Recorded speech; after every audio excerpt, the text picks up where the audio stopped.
Yo, what is up? Hey, it is Phins Take with CB83 coming to you for another banger. Shout out to everybody in the room. I see you coming in.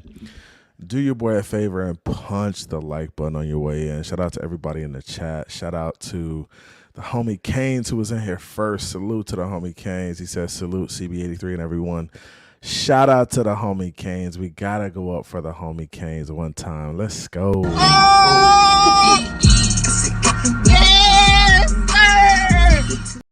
Yes, sir. Shout out to the homie Canes. Hey, do your boy a favor, punch the like. Who else is in here? We got the homie Mr. Polk in the building. Shout out to Mr. Polk. Everyone hit the like button. Support and subscribe to Phins Take with CB83. Let's go. Shout out to Mr. Polk. Let's get it.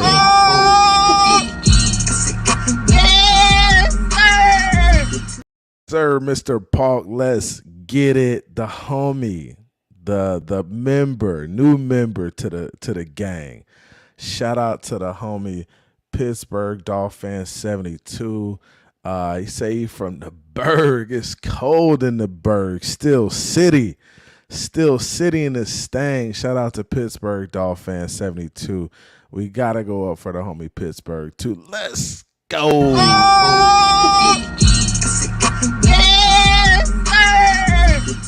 Yes, sir. Shout out to the homie Pittsburgh, man. We in here, man. We're going to have a good time tonight.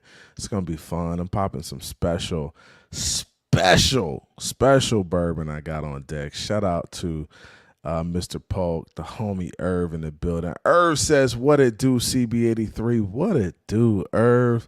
Shout out to the homie Irv Figueroa in this thing right now. Let's get it.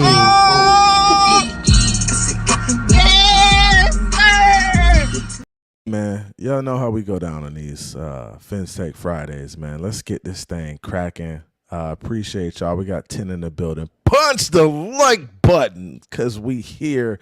We about to get it cracking. Let's go. Hey.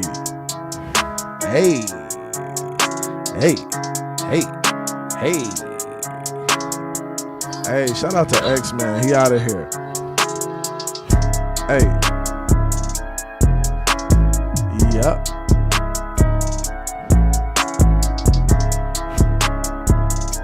Hey, I see y'all. We in this thing. Shout out to Q in the building.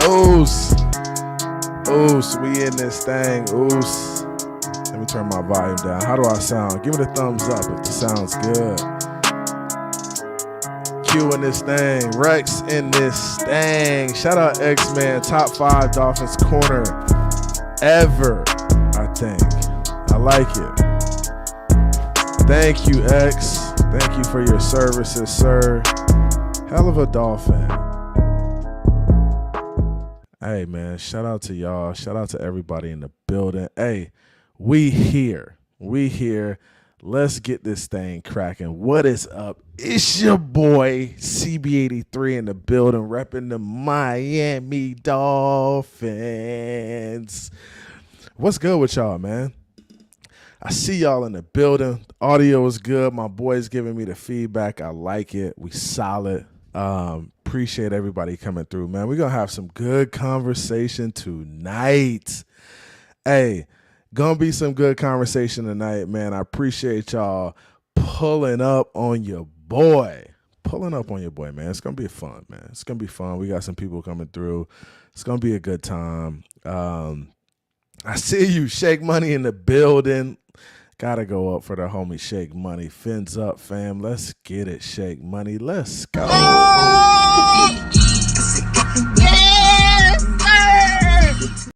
That's my dog. I need to get another meme in this joint. That's my dog. Hey, shout out to the homie Q, the homie Mr. Polk. K Salt, what's good with you, man? We got a bunch of new people over here, man. Shout out to all the new people in the building. Hey, you see how we rapping, man? We rapping the Miami Dolphins, man. Hey, Mr.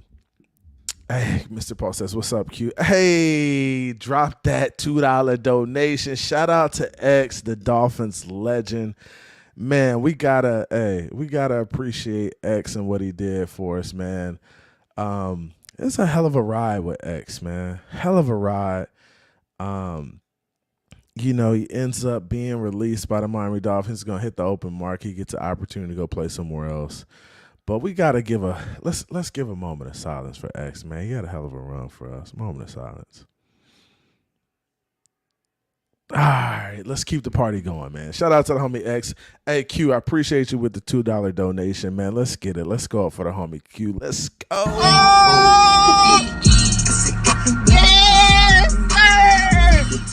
Sir, appreciate you, Q. Appreciate you. Hey, if you want to support the channel, do me a favor. You can do that by donating in the super chat, or you can become a member. I gotta go up. I gotta shout out the members gang real quick. Let's do this. I gotta give my members gang some love in this joint, right? The members. Let's do this. Let me run down my members. So the members, we got Raul P, we got Big Slick, we got Triple S Podcast, Hooked Up Joe, S Harris, Newfoundland, Shake Money, Dubs MC, Cap for Life, G, Pittsburgh Dolphins 72, Glenn Paliker, Kevin Lee, and Dolphins Highlights, man. Shout out to those people. Kevin Lee is a captain. Glenn Paliker is also a captain of the squad. So shout out to those guys, man. Appreciate y'all, man. Appreciate y'all coming through. I appreciate the support. It helps the channel grow. I also got to shout out my Patreon members. Give me 1 sec. I got to get over to my Patreon. My Patreon members are, and I got to get them shouted out too. So we had Cruz over there. We had Thomas Allman over there.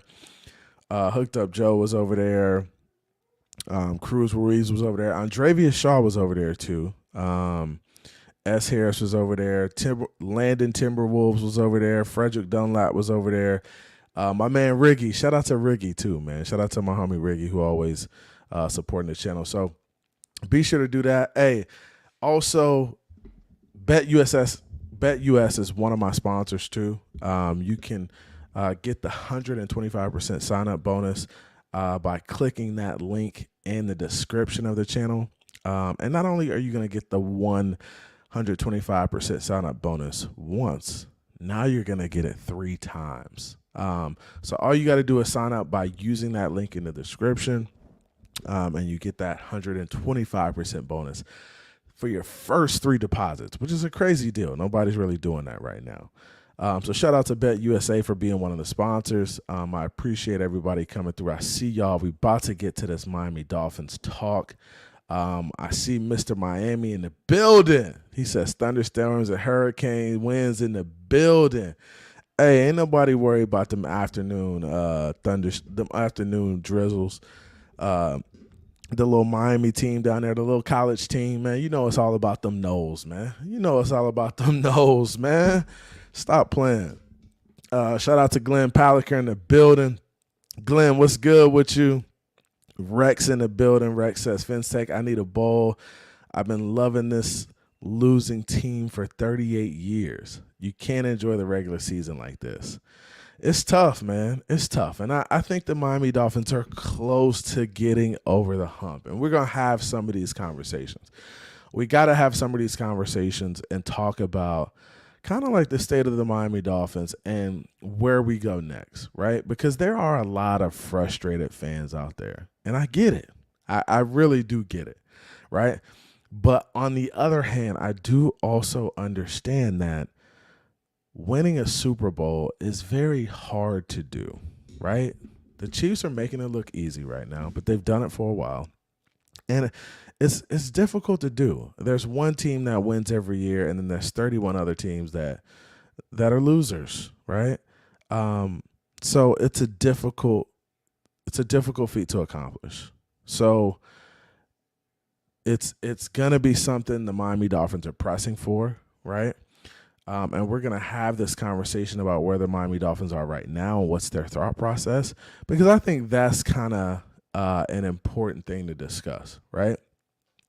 Now, I've heard a lot of conversations in the past few days. I've listened to a lot of different content creators, gauging Twitter, looking at a lot of conversations, and I want to sit here and just have some dialogue about like some of the real pressing concerns that the Miami Dolphins are facing this offseason, right? Because I think that's going to be important, right? It's going to be very important. But yeah, man, shout out to everybody in the building. Punch the like button on your way in. We got 12 in the room right now. I know it's going to crank up. Punch the like button. Let everybody know we're live. Send the link out. Let's do this. Let's get to that first topic, right? Now, the thing I've been hearing a lot of is that Tua is not really good enough to extend at this point, because he doesn't have a playoff win, right? I'm gonna engage with some of you in the chat, right? What are you doing with Tua at this point? Are you extending Tua, or are you making him play on his fifth year? So if you say fifth year, put fifth year in the chat. If you're extending Tua, put extend in the chat. And we're going to have this conversation. We're going to have this conversation about, hey, what are we going to do, right? Because people say, hey, Tua doesn't have a playoff win, so it's hard for me to rally behind extending him, right? And I think this is a very difficult conversation to have when you talk about extending players or making them play in the fifth-year option because of a playoff win. Now, wins, I feel, are a team stat, right? So I feel like wins are a team stat. And I think when people talk about, hey, so a guy doesn't have playoff wins and stuff like that, I feel like it's kind of a casual take, because when it comes to winning games, it takes all three phases of the team. It takes defense, offense, special teams, right? It takes all of that. So I think that's going to be important, right? And I think when you have these conversations about how good a guy is, I think when you say, oh, he doesn't have a playoff win, it's like, man, well, look at what's the circumstances? Like, what happened? Like, why doesn't he have a playoff win, right? I think going into Kansas City, playing in those temps, it was going to be a difficult game either way. But playing in those conditions, and going up against Patrick Mahomes in those conditions, and also the game plan not kind of leaning towards helping you, right? Almost leaning towards hurting you. I think that's difficult to overcome, right? And I see some guys in the chat. ZB Mano says play fifth-year option. Q says extend and backload guarantee money. Okay. Q says if Greer is true to his word when he says they're signing to a long term, that's how he'll do it. Okay. I mean, he did say, he wants to here long term. So I think that's in the equation for sure. Pittsburgh Dolphins says extend, but got to keep it closer to Daniel Jones money than Burrow. I agree with that, right? I think you can go Daniel Jones money, maybe a little bit more. And give him some money up front, right? And give yourself an out and say in 2 to 3 years, hey, we reevaluate it. If we need to restructure, we need to extend again, we'll extend again, right? But I think 2 is good enough. And this is the conversation I've had with a bunch of guys in the past week or so. I was on the Miami Dolphins Roundtable on Tuesday. So we go Tuesday evenings at 6 o'clock. So be sure to check us out over there. It's me, Doug, and TD, and sometimes we'll have a guest over there, right? But me and TD were literally going at it, right? Going at it over Tua because he feels like Tua isn't good enough. Tua isn't a franchise guy. That's kind of always been his thing, right? And I'm not mad at him for that. That's his opinion. It's okay to have a different opinion than what I have, right? But a guy who's in his fourth year, right? He just finished his fourth year in the NFL, which the first 2 years, first 2 years were tough for Tua, right? Dealing with injury, you're dealing with coaching situation that's just not in your favor. Your OC was brought in to coach another guy, right? You were kind of forced on that guy, and he didn't really didn't really like what you brought to the table. So Chan Gilly wasn't really, I don't think that was a great situation for him. But he dealt with it, right? Got through it. Mike McDaniel comes in, instills confidence, builds around him. He's playing a lot better at this point, right? A lot of people say that Tua has reached his ceiling. Has Tua reached his ceiling? Yes or no in the chat. Has Tua reached his ceiling in year 4 as a fairly young quarterback in the NFL? Has Tua reached his ceiling, right? This is something we have to discuss, because if Tua's reached his ceiling, I'm not sure that I'm extending him and giving him a long-term deal, right? And that's why my philosophy is to extend him, because I think there's a lot there. I still think he has the opportunity to get better, right? I still think there's plenty of opportunity for him to get better. And we've seen the growth. We've seen the growth from year 1 to year 2. Now, from year 3 to year 4, you're looking at, similar play, but you saw a guy who stayed healthy the entire season, which people thought that he would never be able to do, right? So you got to take that into consideration, right? Played well. Just Tua played very safe this past year. Played very safe, right? And almost safe to the detriment of the team at times, right? Because you want to see that. You want to see Tua kind of pull the ball down, take some chances, step up in the pocket, take some hits, take some shots in order to deliver and get the ball down the field, right? I think that's part of it. And I see y'all, man. I see you in the chat. Rex says next year he needs to run a little bit more. I agree with you. I think and Mountie brought up and he's been pounding the table about this. Mountie Phins has been pounding the table about Tua has 0 rushing touchdowns in 2 years, right? To me, that's an alarming stat. It is, right? I got to be completely honest with you. It's alarming, right? And that shows me a guy just isn't willing to pull the ball down and go stick his nose in there and say, hey, we're going to get this yard, right? And I think that's also partly Mike McDaniel's fault. I think all of these guys have a hand in making Tua the player he is. And I think he's got to be willing to take some more chances. I think that's got to happen in order for him to be a better football player, in order for him to make the Miami Dolphins a really good football team. He's got to be able to take some chances for sure. Got to be able to take some chances. Q says, no, Tua in terms of progression is trending upwards. And I agree with you, Q. There's just a lot of people in the fan base who think that Tua has reached his ceiling, which is wild to me. I don't understand it. I can't understand it. Maybe I'm tripping, right? But when you go look back at players like Peyton Manning, the Aaron Rodgers, the Drew Brees, all of these guys, I think in year 4, when you look at them and then you see them in year 6, 7, 8, you're looking at literally totally different quarterbacks because they've just been through a lot. They've seen a lot of defense. They've played a lot of football.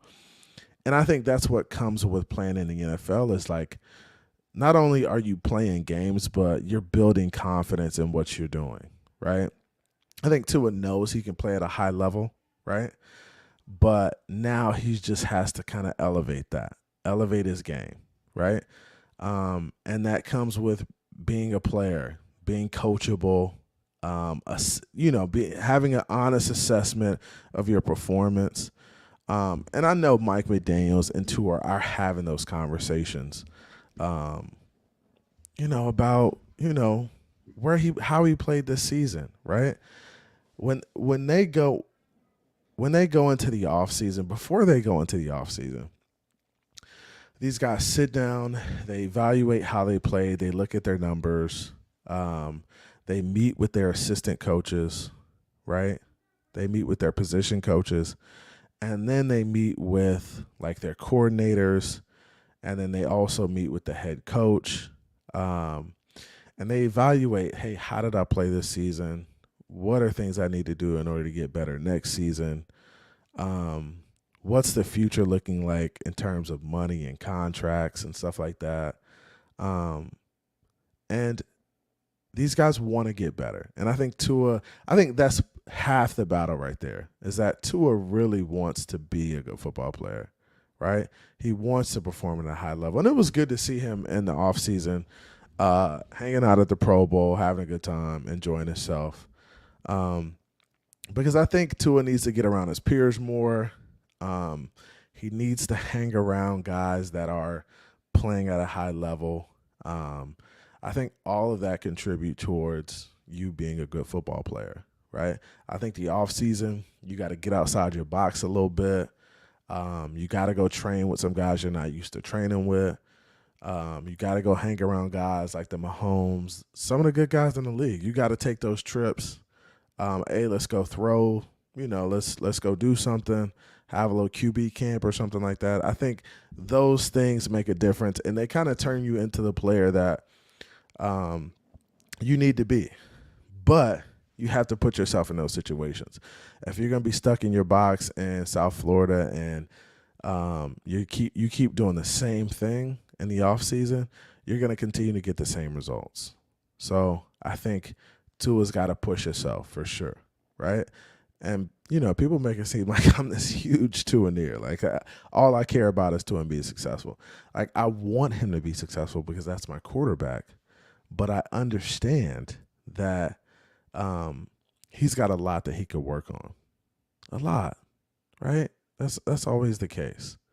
A lot that he could work on. So let's get this.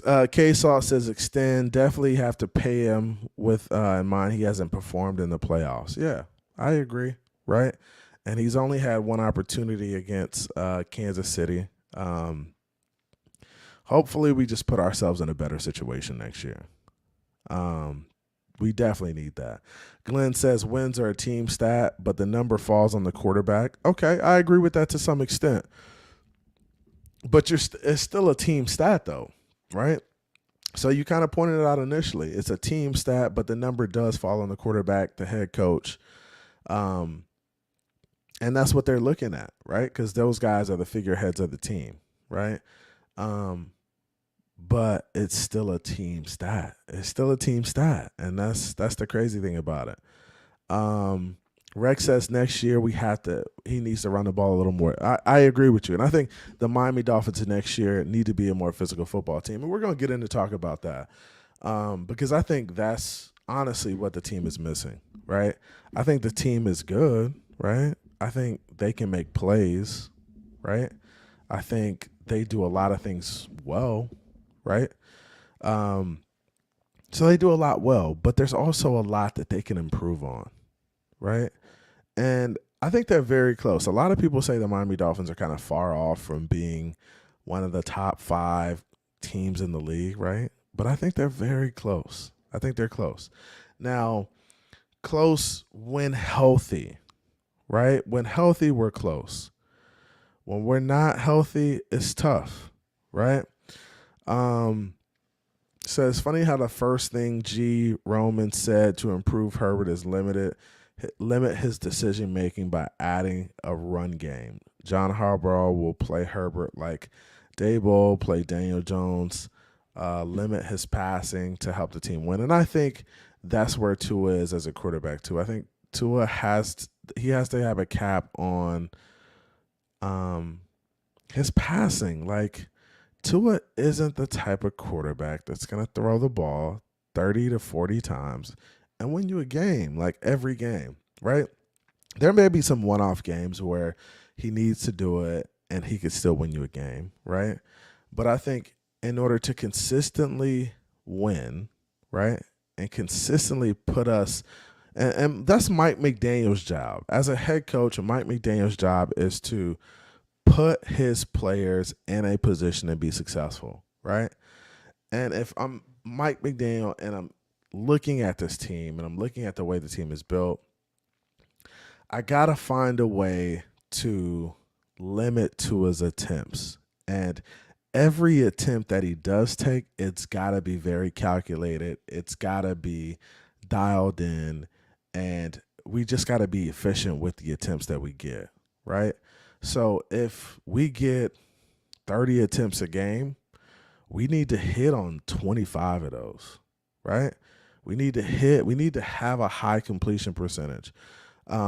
Because if you're going to focus on running the ball and being more physical up front, the play action should be there. The opportunity should be there in the passing game, right? And that's what I did like about McDaniel in year 3. I just felt like McDaniel was a more diverse play caller in his first year, right? I felt like he used the fullback more. I felt like he ran more inside and outside. I felt like he used the tight ends more, right? And that's when he did have Jasicki. I just felt like the play calling was more versatile. He used more of the field in year 3, right? In year 4, I felt like he was forcing the ball to Tyreek and not running enough inside, a lot of outside stuff. And I think that's what kind of caused some issues, right? Because I felt like his first year I felt like we were super balanced on offense, right? And I felt like, and not super balanced in terms of him running the football. I just felt like personnel wise, like we had the ability to use the fullback, we had the ability to use the tight ends, and we used the fullback a lot more. I think Ingle was a major part of our success in McDaniel's first year, right? And I look back at games like the Cleveland game. I look back at games like, Detroit, Chicago, Baltimore. Tua put on a clinic late in the game. But when you look back at that Cleveland game, it was just a very methodical approach. Just running the ball, setting up play action, being efficient, hitting players down the field when you need to, and making the right plays. And I think and we spread the ball around a lot more, right? And that's what I want to see. I want to see the ball being spread around a lot more, right? Because I think these weapons are good, right? And I do think our tight end position could be better, right? That's somewhere we could upgrade and get some improvement. But when you look at the running backs, when you look at the receivers, we had a solid room, right? Solid wide receiver room, solid running back room. You got to get better at tight end, but and fullback you just gotta use them, right?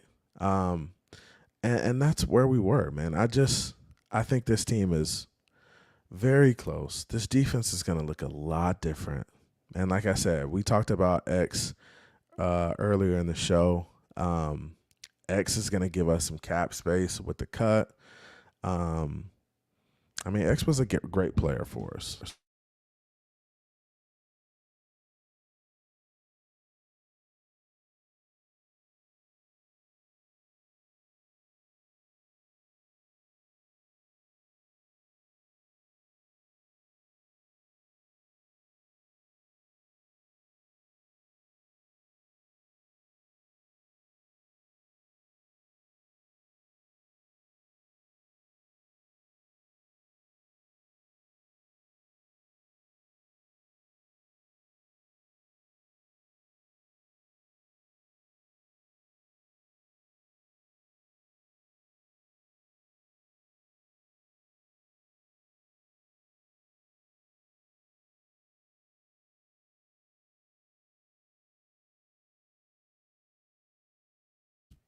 My bad. I was muted. My bad.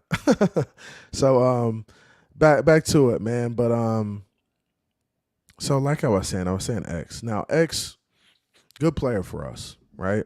He's gonna create some cap space, give us an opportunity to grab other players. He's gonna have an opportunity to go play for somebody else. Um, I liked X. I think there was just a lot going on with X personally. And then injury wise, he's getting older in age. And it's just time to move on. I think he needs a change of scenery. He needs an opportunity to go compete somewhere and play. And we need to move on. We need to find some younger guys. We need to get younger at the position. And Anthony Weaver's going to have an opportunity to really change this defense to the way he wants it, because I don't see a lot of this defense being around next year. I don't. I mean, I think we may see 5 or 6 starters carried over, maybe 5, right? But when you're looking at a defense with 6 new starters, that's a totally different defense, and I think that's what we're looking at. I think we're still looking at a defense that is going to be a lot different. Going to be a lot different. Going down some of these comments, Glenn Plaliker says Tua has improved something every year. I agree. He has, and I think that's part of the process, getting better every year. K Salt says too fragile to take a chance to run. He runs, and here comes Skyler. No, we can't have that, and that's the thing that I don't like. Like we got to get to the point where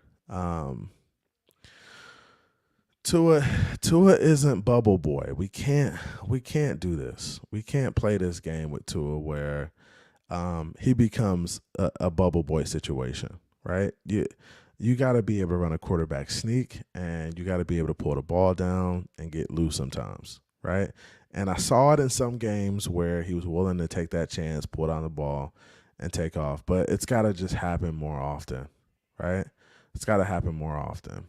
Anthony Manzano, shout out to the homie Anthony Manzano. He says, the reason our fan base, CB, I believe, think he's reached his ceiling, his peers were comparing him to quarterbacks his age in his draft class and quarterbacks in the draft classes after him. Okay. So yeah, I saw some of the comparisons, and they were comparing Tua and saying he was like if they were to redraft, he would be the last quarterback they picked. A lot of people, bro, this is what's crazy to me about the NFL, right? From year to year, people change these rankings like crazy, right?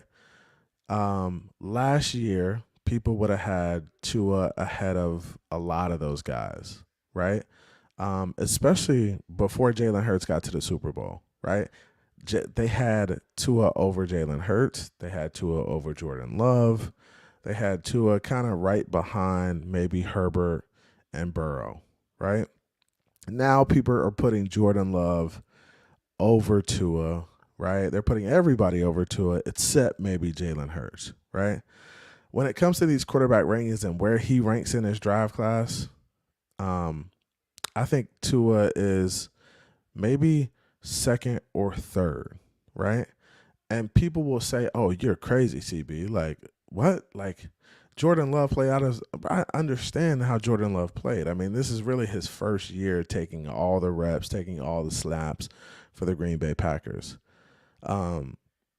So, I mean, once people really get film on him and really, start figuring things out, then I'll kind of take his play more seriously. But Tua has done this. He's played as a starting quarterback for 3 years in the NFL, right?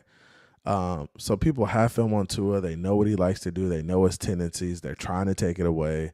They're game planning for it. Even if people say they don't game plan for it, they're game planning for it, right? They're trying to take away what he does well.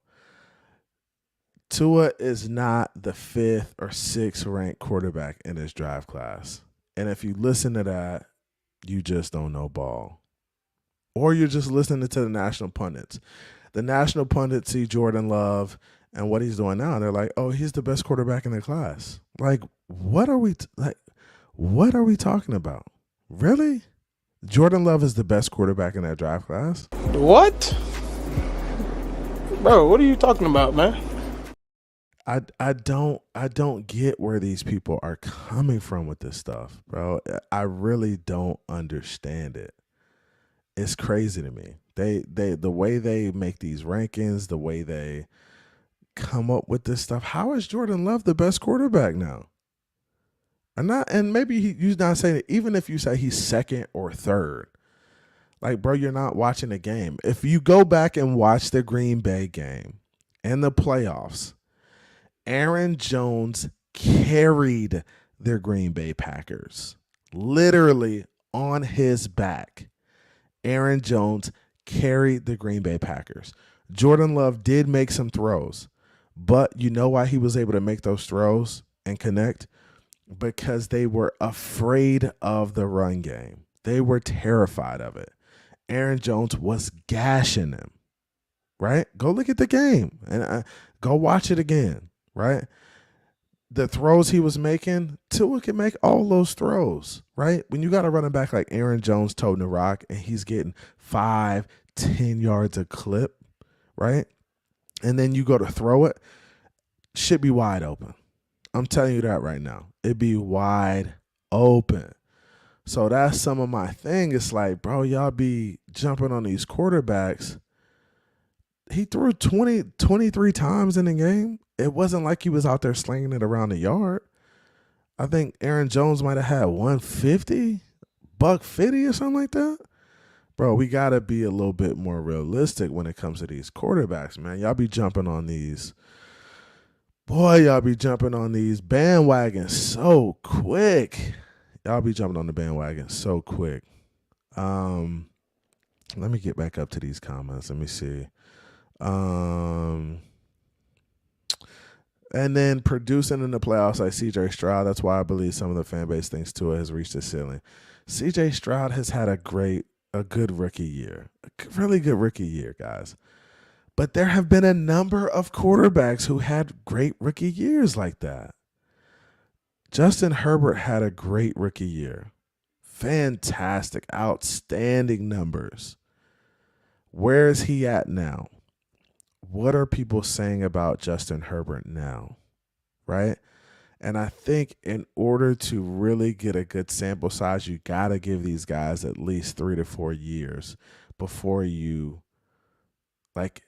give them this ranking. I feel like you got to be responsible with it. I feel like giving a quarterback this crazy ranking after having one good season, I think is wild to me, right? Even CJ Stroud had a great run game. I think he threw the ball in the wild card playoff game. I think he threw the ball like 23 times, 21 times, something like that. So he was under 25 attempts. They ran the ball well, and when he was throwing it, it was off play action, and them dudes was open. And he was making the throws. No doubt he was making the throws. But you still got to give these guys responsible assessments. For people to say Jordan Love is better than Tua right now is just a dumb.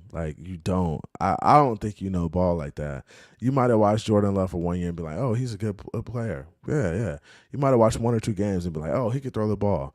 But, bro, when you look at what Tua is doing in this offense compared to what some of the other guys are doing, come on.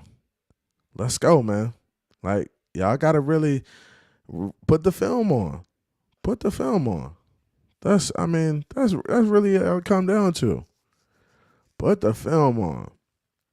ZB Mano says Tua is too heavy to run. Man, y'all tripping. Let's see what we got here.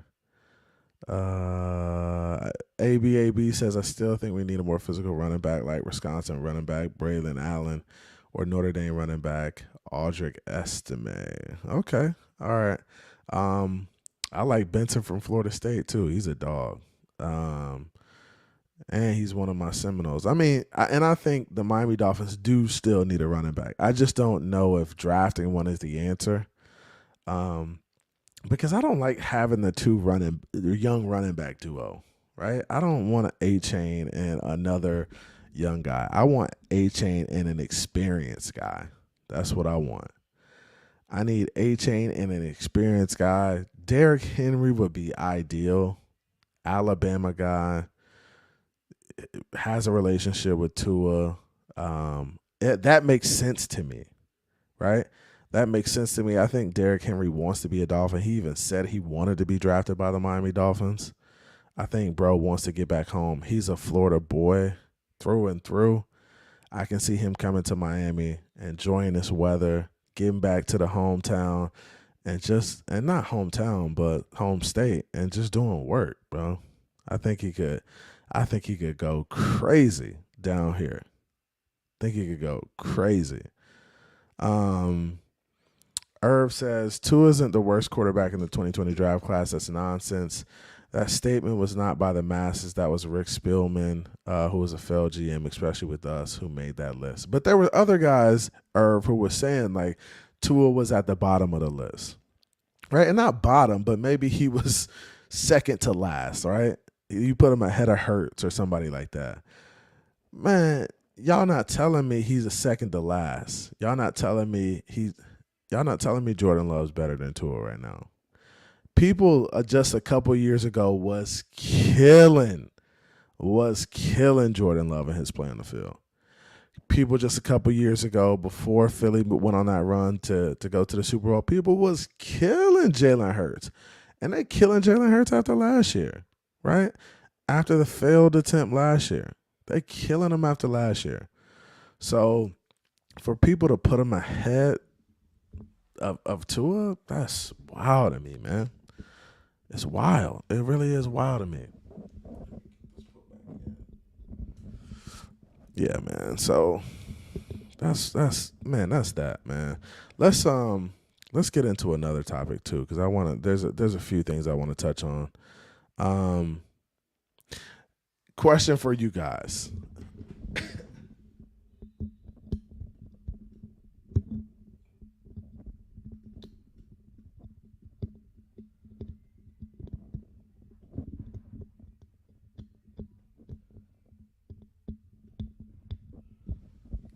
Man, I'm having all these technical difficulties, bro. What's up with this, bro? Damn.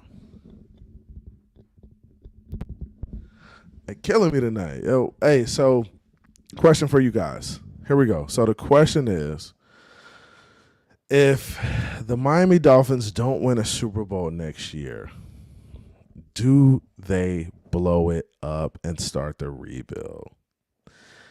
Right? What's your thoughts? Do we blow it up, or do we continue to piece it together until we find a way to get a win? Right?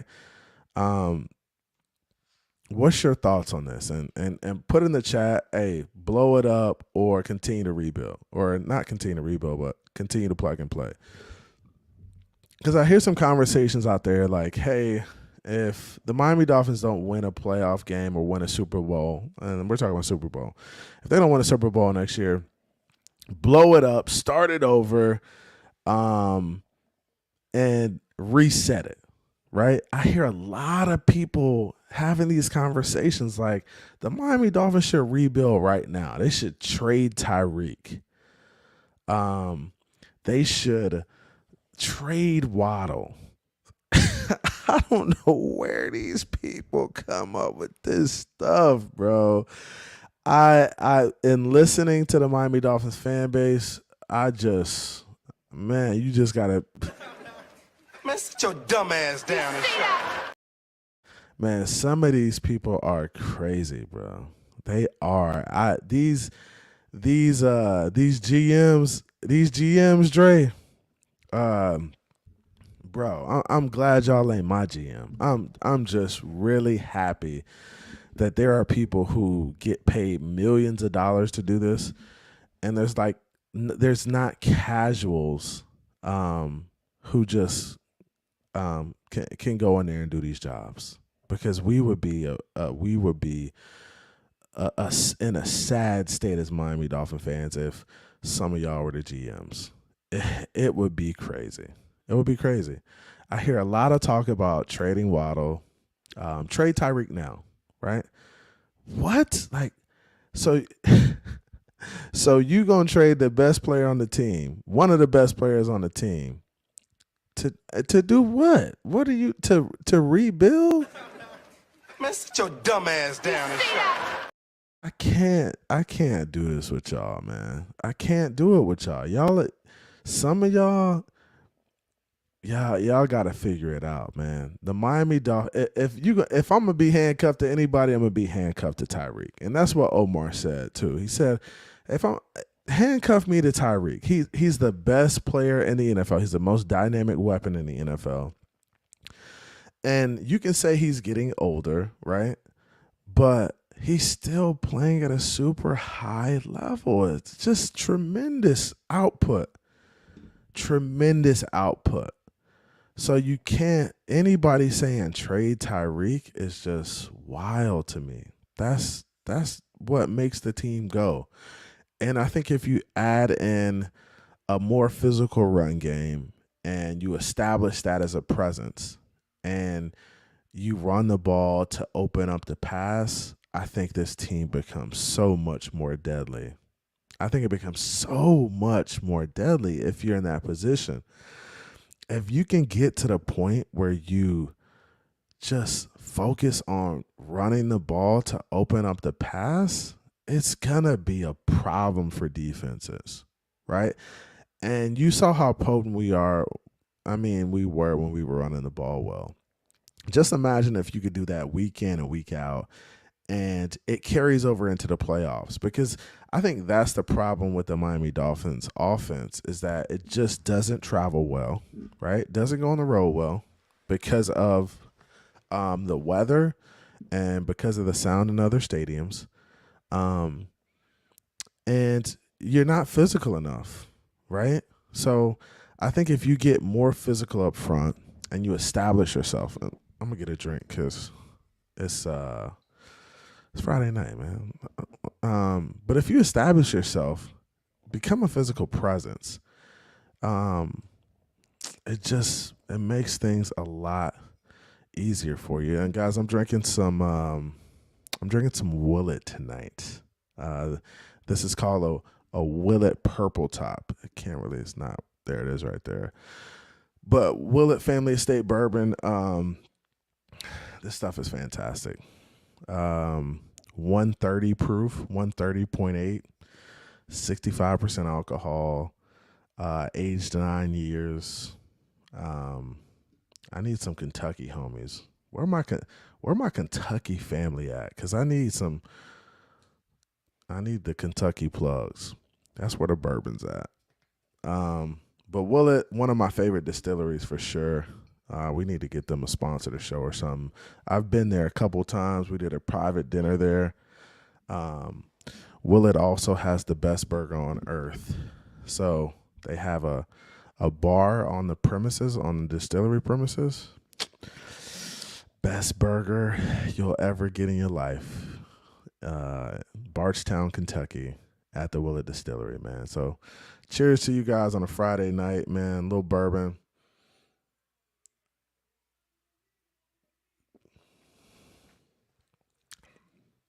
So good, man. So good. Dark fruit, almost like molasses, like burnt brown sugar, dark cherry, almost like drinking an old fashioned out of a glass, right?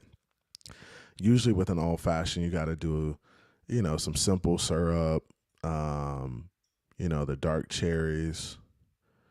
You do some bitters in there. This is like drinking an old fashioned with none of that, just straight out of the bottle. So really, really good bourbon.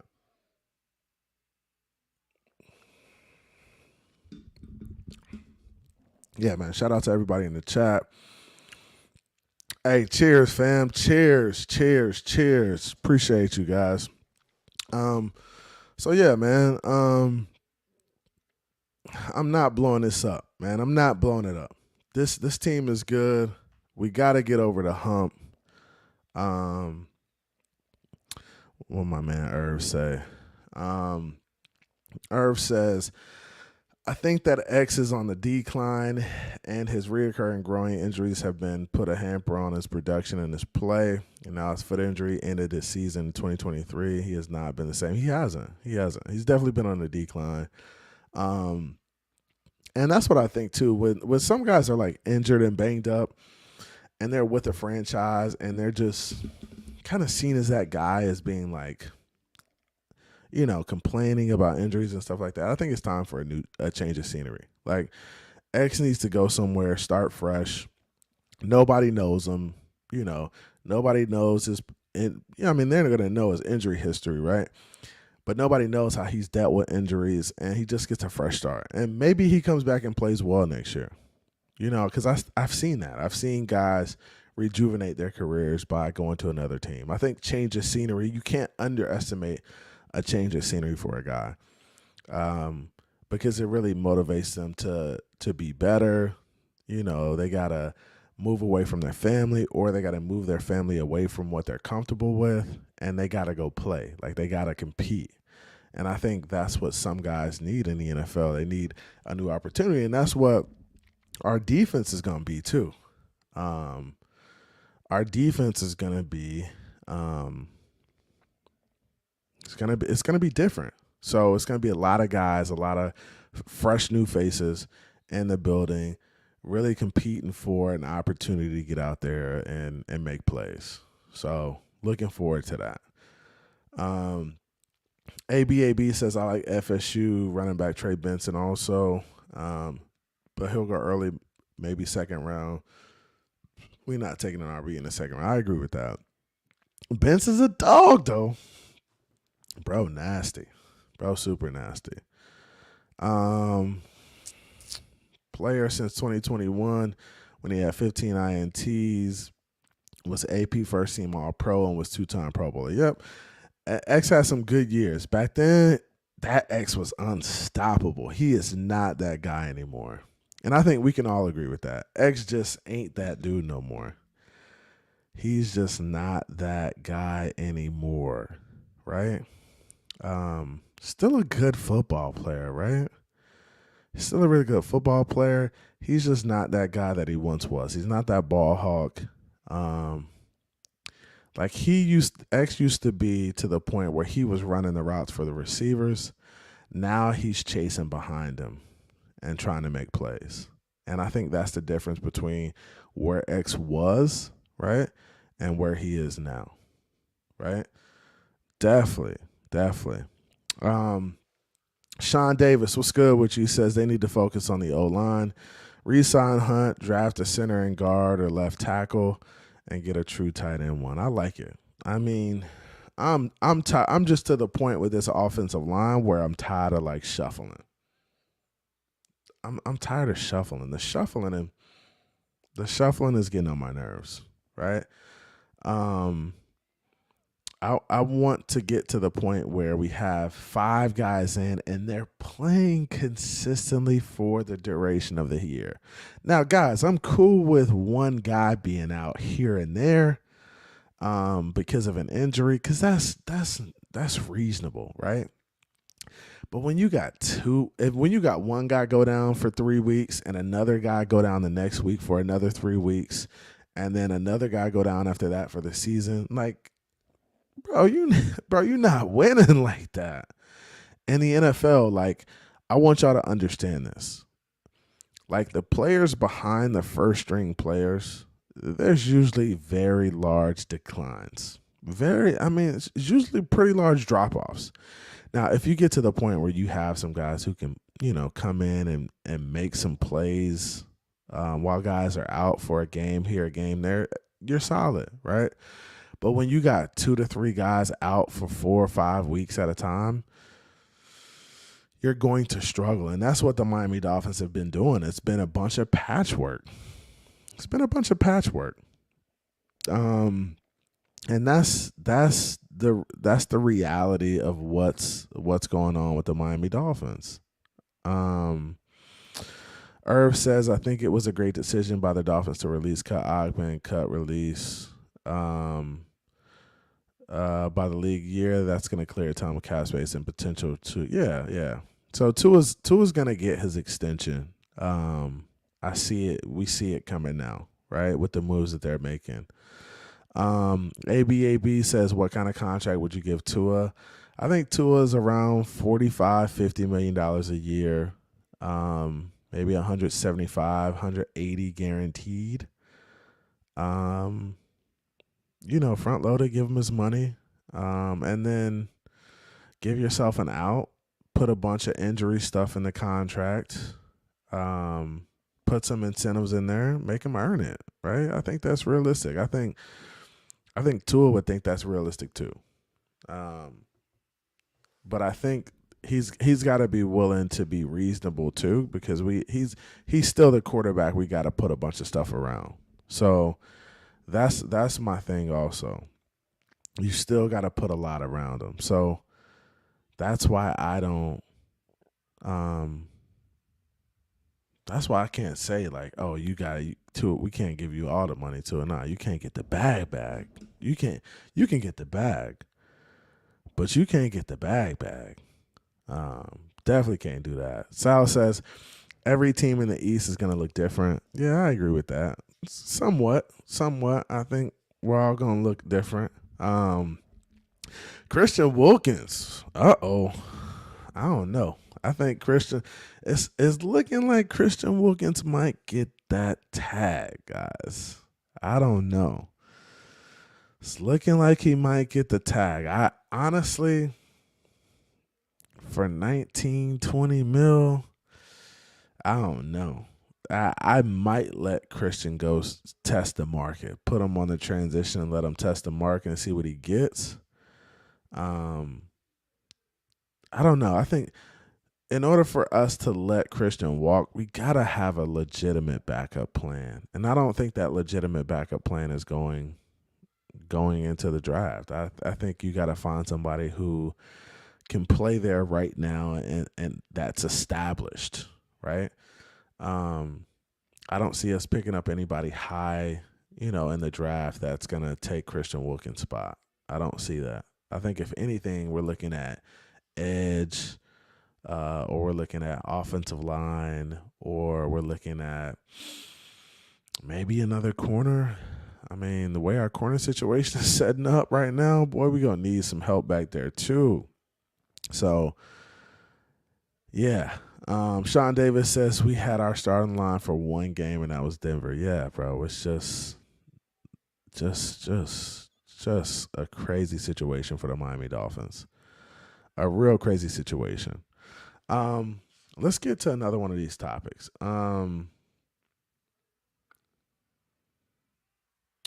Let's talk about and we're gonna do this for shits and giggles, right? If you had to choose between Tyreek Hill and Jalen Waddle 2 years from now, who are you taking? Right? Question for you guys. If you like Waddle, put Waddle in the chat. If you like Tyreek, put Tyreek in the chat. But if you had to choose, we're just saying if you had to, gun to your head, right? And you had to choose between Tyreek Hill in 2 years or Jalen Waddle in 2 years, what are you guys choosing? Tyreek Hill or Jalen Waddle 2 years from now? Now, you got to understand, Tyreek's going to be a little bit older. Jalen Waddle's still a young guy. Both are producing. One's super dynamic, one's dynamic, right? Sal says Waddle. Tell me why. Why Waddle? And I think, this is just a question I wanted to bring up because a lot of people are talking about this Jalen Waddle trade, moving Tyreek. A lot of people think that Tyreek can't be here long term, along with Jalen Waddle. ZB Mano says, Waddle. Sal says he's younger. Yep. Waddle. Yep. Definitely younger. Waddle. Remember, Tyreek turns 30 next month. Hey, Tyreek does turn 30 next month. Now, Tyreek Hill I don't think he's a regular NFL 30. I just want to be completely honest with you. I don't think Tyreek Hill is a human being, right? I think he's a different animal. I think he is an alien of some sort. So I don't think we can put age out there and tie it to Tyreek like, this guy is slowing down anytime soon. I think Tyreek Hill is a dog, right? And I think Tyreek Hill could be dominant for the next couple years, even if he's 31, 32 years old. I think that's just the way his body's set up. That's just how fast he is. And when you get this man on the track, you see he dominates. He's just a super tremendous athlete. Like I said, he's an alien. He's an alien for sure. Shout out to the homie G in the building. I see you, G. G says, yo. ZB Mano says Waddle because his future. He's the future. He says trade Tyreek. We'll see. Maybe that's the case. Mountie in the building. Mountie says CB83 was good. What's popping with you, my boy? Let's get this thing cracking. Oh man, we got somebody in the back. Who is this? Who was that? What's that? Who was that? Who's that dude right there? Hey, business has just picked up. Hey, CB, I apologize, but I got distracted. I've been on a rampage today, catching bodies everywhere. You ain't caught no bodies today, bro. Hey man, I've been murdering them, chopping them up, and putting that dirt on their ass all day long. God damn it! So yeah, I got distracted. I got a little distracted. So I'm here. Zipping them up. Oh yeah, body bags. Put them in plastic. Yeah. They know, like the chat. That's the chat. They've been following me around all day. They know what work I've been putting in today, bro. Hey, you've been everywhere today. So where'd you stop through today? Give me your itinerary for the day. Where'd you go? Well, I had pulled up on Pete. I took on my break. I'd hopped on Pete's platform for a little bit earlier. Then hopped off there for a little bit. Got home, chill. Whatever. I thought I had plans, but kind of those plans kind of changed for a minute. So I had a little extra free time. So I hopped up on the gate, and they all said they pulling up. By the way, they'll be over here in a little bit. There he is. There, he's still living. He's still breathing. Damn, that must be color. Because Cap is dead. They pronounced Cap dead at 8:59 p.m. my time. So that's color right there. That's color. That's gotta be color. That's gotta be that's color. That's color. So so what was the conversation like? What was going on? Man, you know what, bro? It's always foolishness over there with Cap, Lewis, and crypto. So you know that. A, B. Bro, did you have crypto over there? Oh yeah. Unfortunately, Unfortunately, you know what it is with crypto. Panel killer. Crypto is terrible. You know that. But I love crypto. I love that guy. But yeah, man. Me and Lewis, we were kind of going back and forth. He tried to stick his little bird chest out and really tried to take some. So what's the take? What's the take? He thinks there's a soft narrative that's surrounding his team. And I don't agree with that for the most part. Shout out to the homie right there, Sean. I see you. Salute. Hey, I don't agree with that, but I don't think it's a team. I don't think it's surrounding the whole team. It's only surrounding one side of the football, the offense, in my opinion. Because if you look at, the production, like when you, CB, you know that you're a football guy, bro. See, I can talk with you reasonably. Football guy. You know what I mean? It's difficult. It's difficult for one football guy to engage with non-football individuals. That you know how difficult that is, right? Wow. You know that, right? You know that. I know that, right? So, with that being said, bro, when you hear in a game of football at the NFL level specifically, and you hear terms soft, lack of physicality, generally what that means, teams have struggled running the football and stopping the run. Am I correct? Yeah. Yeah. Okay, so when you use the term soft and you say a unit is soft, a team is soft, has there been a reflection of softness at any point the last 3 to 4 years about this defensive side of the football that you can recall? Anything soft related?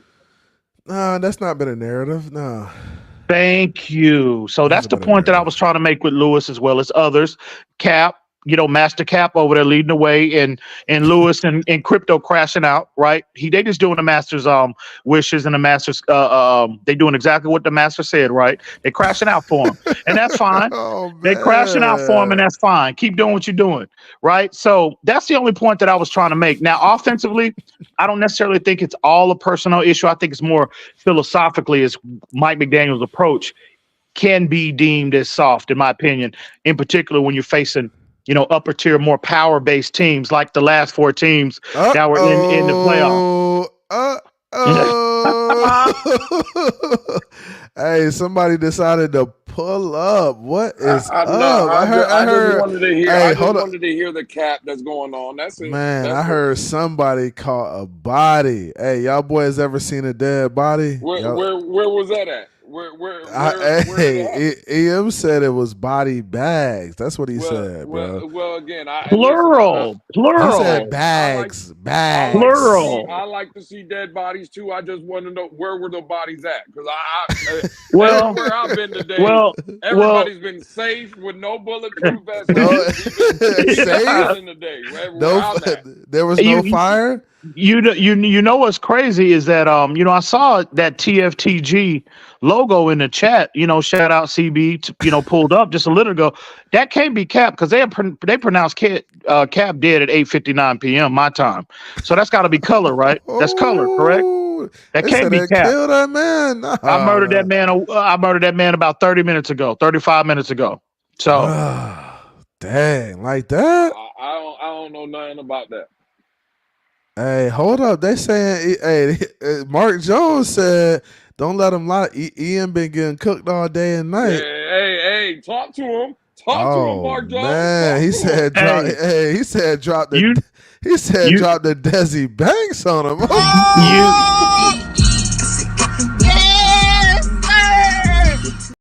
Oh man, yes sir. What is going on out here, boy? You know damn well that man has been a hater of mine since day one. He's one of them buffoons in the community. You know that, I know that. So take that with a grain of salt. I've been murdering these niggas. So he said Ian was slinging to a hate. He said he was soft. Hey, hey, G, that's another hater too. G still stewing from last week when I bodied him up here on his Lamar Jackson take. I ain't forgot about you, G. You know I know what time it is. Hey, Ian, he not you know that? I know that. Ian, he not still stewing from last week. Oh, he's stewing, bro. He's stewing. Put Kevin Lee's come up, CD. Oh man, yeah, Lewis go ahead and roasted read that. Ian fast. Hey man, we all know CB's channel. Let's keep it 1,000. A lot of my haters like to come here and hang out, and that, bro. I'm hated everywhere for the most part, except for the real channel, Phins the NFL. Goddamn it, Dolphins After Dark. Goddamn it. Shout out to the homie. Shameless plug. Shout out to the homie. Shameless plug. Shout out to the homie. Shout out to y'all boys, man. Hey, we was just having some conversation, man. We got to get into talk. What we gonna talk about, man? Let's talk about this. I have a question for you guys. Was the 2023 roster the best roster that Grill will ever be able to put around Tua? I can't say that because I don't have a crystal ball, CB. I can't see into the future, homie. I will say this. It has been the best roster that we've had the last 20 years, but I don't know. I don't know. I can't look into the future and say that he can or can't. All I know is Chris Grier is the best roster of the last 20 years, and they are in a position to still maximize the talent level, right? They have obviously moves to make this offseason, but I don't think it's all doom and gloom. I think the Dolphins are close, right? Even with all the moves they have to make, with all the injuries we had last year, they need to get healthy is the priority, A. And B, you tweak a few things, you alter a few things. If Mike McDaniel kind of alters his approach, right, he gets a little more consistent, right? I think and again, Tua, I'm betting on that. Tua getting to another level because he's shown me in his first 4 years he has gotten significantly better compared to his first year. I'm betting on that, that trajectory. And again, I'm cautiously optimistic with Anthony Weaver. I like everything that has come up out that he has stated publicly. I love the man's presentation, everything about him, right? Again, he still has to prove it on the field, but I think there's still a lot of positivity surrounding this team. We're close. It's just if they make a few key moves, they hit on a few key players, I think we'll be fine, bro. Whoa. Well, before I give my answer, there is a bad man in the chat saying, please drop the link. He wants up. There's a bad man in the chat. That's got to be color. That can't be Caps because they pronounced that man dead at 8:59 p.m. So I got the death certificate right beside me right now. Can they tell me if that's Cap or color? Because if it's color, I ain't dropping the link for his ass. Oh shit! It's like that with color. It's like that with color. Okay. I didn't know it was like that, bro. I throw the alarms on when color get on the panel. He's a panel killer. He's a panel killer. That's Cap. Listen, that's Cap. CB. Send him the link. Send him the link. Again, just send it to him, bro. I don't. Oh shit. Bro, I sent you the link via text, bro. Send it to him. Oh shit! You know what? I'll send it to him. Send it to him. Let's go. Okay. All right. Yeah. Hey, man. Lewis acting like he don't want to send it. I know. He acting like he don't want to send it, like he ain't got his number. He gonna put your ass out in that field. You gonna be out there with Crypto and KP. Wow. You gonna lose that cush job you got in the kitchen, nigga. He gonna put your ass in that field with the rest of them. You gonna be pouring concrete, chopping wood, and all that other shit. He got you niggas doing out there. Keep on fucking with Cap. Yeah. Keep fucking with him, Blue. Hey, that's all cute. That's all cute. Bro, you dead ass wrong. CB, I agree though with the panel killer narrative because I had to kill me a panel killer today. Who? Oh, we all know the panel killer of all panel killers in this community, Sharif. Oh man, the coconuts was flying, huh?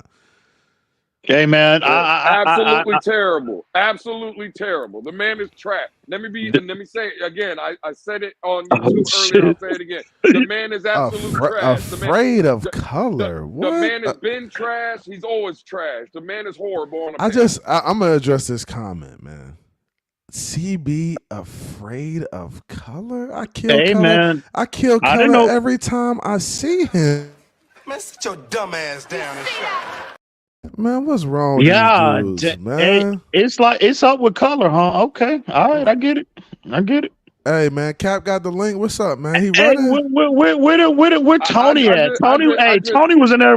Tony was in there talking a lot of tough talk too. It was Tony. It was Cap. He killed your ass. Yeah, okay. Crypto. You gonna let Crypto up? Didn't you say Crypto was a panel killer? I'm not letting Crypto up here. Oh shit! Damn! Bro, I don't want to hear the yelling. Oh shit! He said Crypto was a panel killer. I want to have good Dolphins conversation. Hey, Cap! I sent the link to Cap. Man, Cap ain't pulling up nowhere. Where's that nigga Tony He's at? Scared. Where Tone at? Tone Locat. Hey, shout out Where to Tone Irv. Locat, bro? Shout out to Irv with the $2 donation. He says, Tony running. Shut your ass He up, running. Ian. Damn, man. Big What's tater that? head up. Shut your ass up. God damn. I'm on your ass right now, Mr. Postman. Shout out to Irv with the $2 donation. Somebody go man. tag. All right, man. We don't hey, see. you came in here a little riled up tonight, little razzle dazzle, huh? You hype, huh? Who you talking about? Nah, bro. Hey, you know I'm always on that. You know I'm always on that. He in his feelings, see. He in his feelings, see. He been getting mounted all day. Somebody backstage. Right and always that bad. Yeah, oh, you know what? That's right. Shit. You done said, you done called down the motherfucking thunder, dog. Now you getting it. They resuscitated you. What you talking about? First of all, by the time I had EM so worked in every which way in all of his terrible takes and arguments that he now says that Tua is mid, lukewarm, and soft, and Flores is he loves Flores. He was always a guy that loved Flores. That's what he said. I've got the timestamps to prove it. Wow. Got the timestamps to prove it. Hey, it sounds like you backpedaling. Hey, they resuscitated. Hey, they resuscitated that nigga. They brought him back to life. Goddamn it! Hey, can't kill me, dog. I'm the Reaper, bro. I'm the Reaper. All I heard was beep because he flatlined at 8:58, 8:59. They had zipped him up and everything, bro. Man, oh god, dude.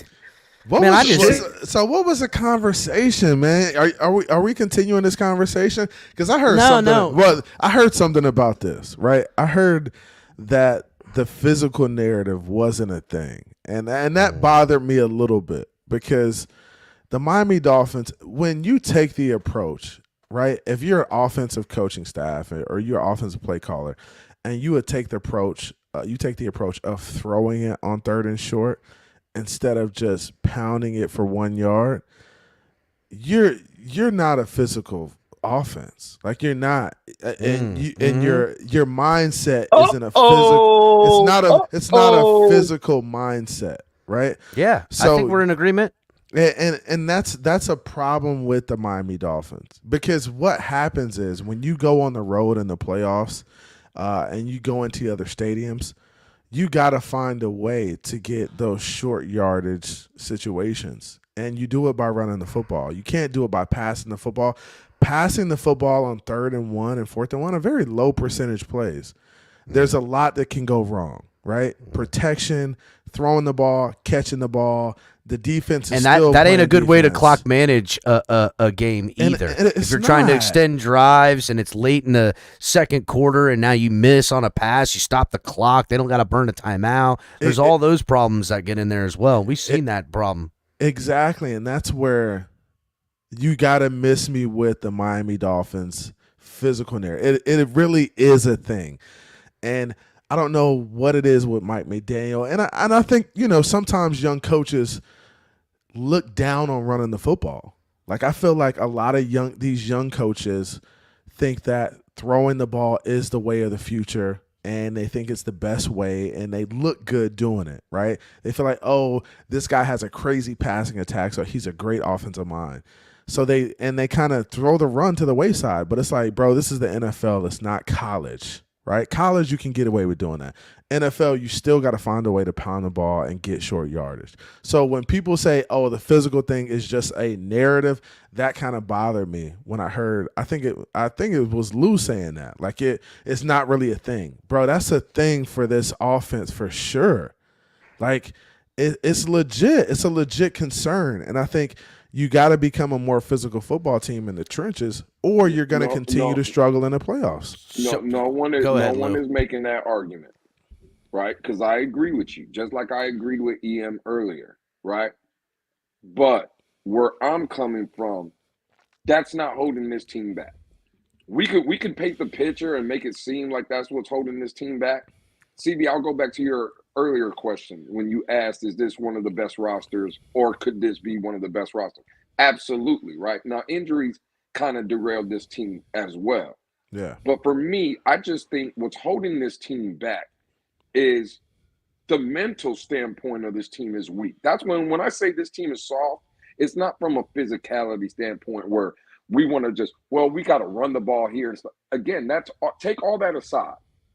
When the tough gets going, though, right, in ball games that, again, perfect scenario, last game of the season, it's a dogfight with Buffalo. Yeah. This roster, even with the injuries, Buffalo wasn't better than us on that day. They were mentally stronger than us on that day. That's why we got beat, right? It had nothing to do with the physicality. It had nothing to do on 3rd and 1 and 4th and 1 running the ball. It's from the mental standpoint. Buffalo fired 2 jabs and a left hook, and Miami was throwing a 1 jab at a time. But Lewis, That's you gotta. My concern is the mental aspect of this team, CB. And I get physical, you. it's mental. Right. But and CB, you know what he's basing on. Hold on. Let me get to it because, and I think you have a really good point, right? The mental aspect of it. I think this team lacks grit, right? They lack the ability to really scrap with teams, right? But I think what comes along with that mental is the actual physical, right? I think it's one thing to be, mentally tough, right? But it's another thing to feel like you can impose your will on the other guy. If you feel like you can't impose your will on the other guy, then you aren't going to be mentally tough. You're going to fold because that guy's in your shit every play. He's punching you in the mouth every single play, right? So it's hard to be mentally tough in those moments because the guy across from you is just fucking smacking you in the mouth every fucking play. It's gonna take mental toughness to overcome that and beat that guy. But look, mental toughness alone can't do it. Like, let's be real. Like, sounds like some pussy shit, dog. Not gonna let's lie. Be real. Sounds like some bitch shit. That sounds like some bitch ass shit right there. Goddamn it. You gotta be physical. You gotta be a strong dude, and that's what I want. It's gotta reflect on the field, bro. Exactly. It's gotta reflect on the field, bro. In the trenches, right? Yeah. When you're lining up and you're banging on these guys every play, right? Yeah. And like this is where the weight room and all that shit comes into play. All the clean and jerks, all the lifting, all the benches, the squats, all of that shit. Bro, late in the 4th quarter, when you're fucking down in the trenches and you're in a 3-point stance and you're coming off the ball, bro, you know that, damn, this shit is wearing on me. And this dude is wearing on my ass every fucking play. And I can't make a play on him because he's on my ass. And that's where I think Miami needs to get more physical, bro. It does. Getting more physical. Because if you're getting physically ran over, that shit ain't got nothing. Bro, I I've seen so many big gigantic jack dudes that are straight bitches, bro. Straight bitches. And I'm not saying just because you think you're the toughest, bro. I get that there's a medium. I'm not saying you're not. Go ahead and wrong. read Irving Figueroa. Hey, shout out. Hold on. Let me shout out to Glenn with the $2 donation. We got to go up for Glenn real quick. Appreciate you, my boy. Appreciate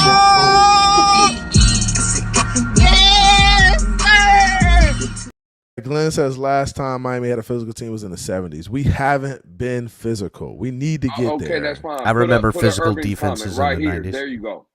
Little teams know we soft too and use it. Exactly, bro. But it's that, for a mental soft. It's not about being it's physical. But see, but you say mental, right?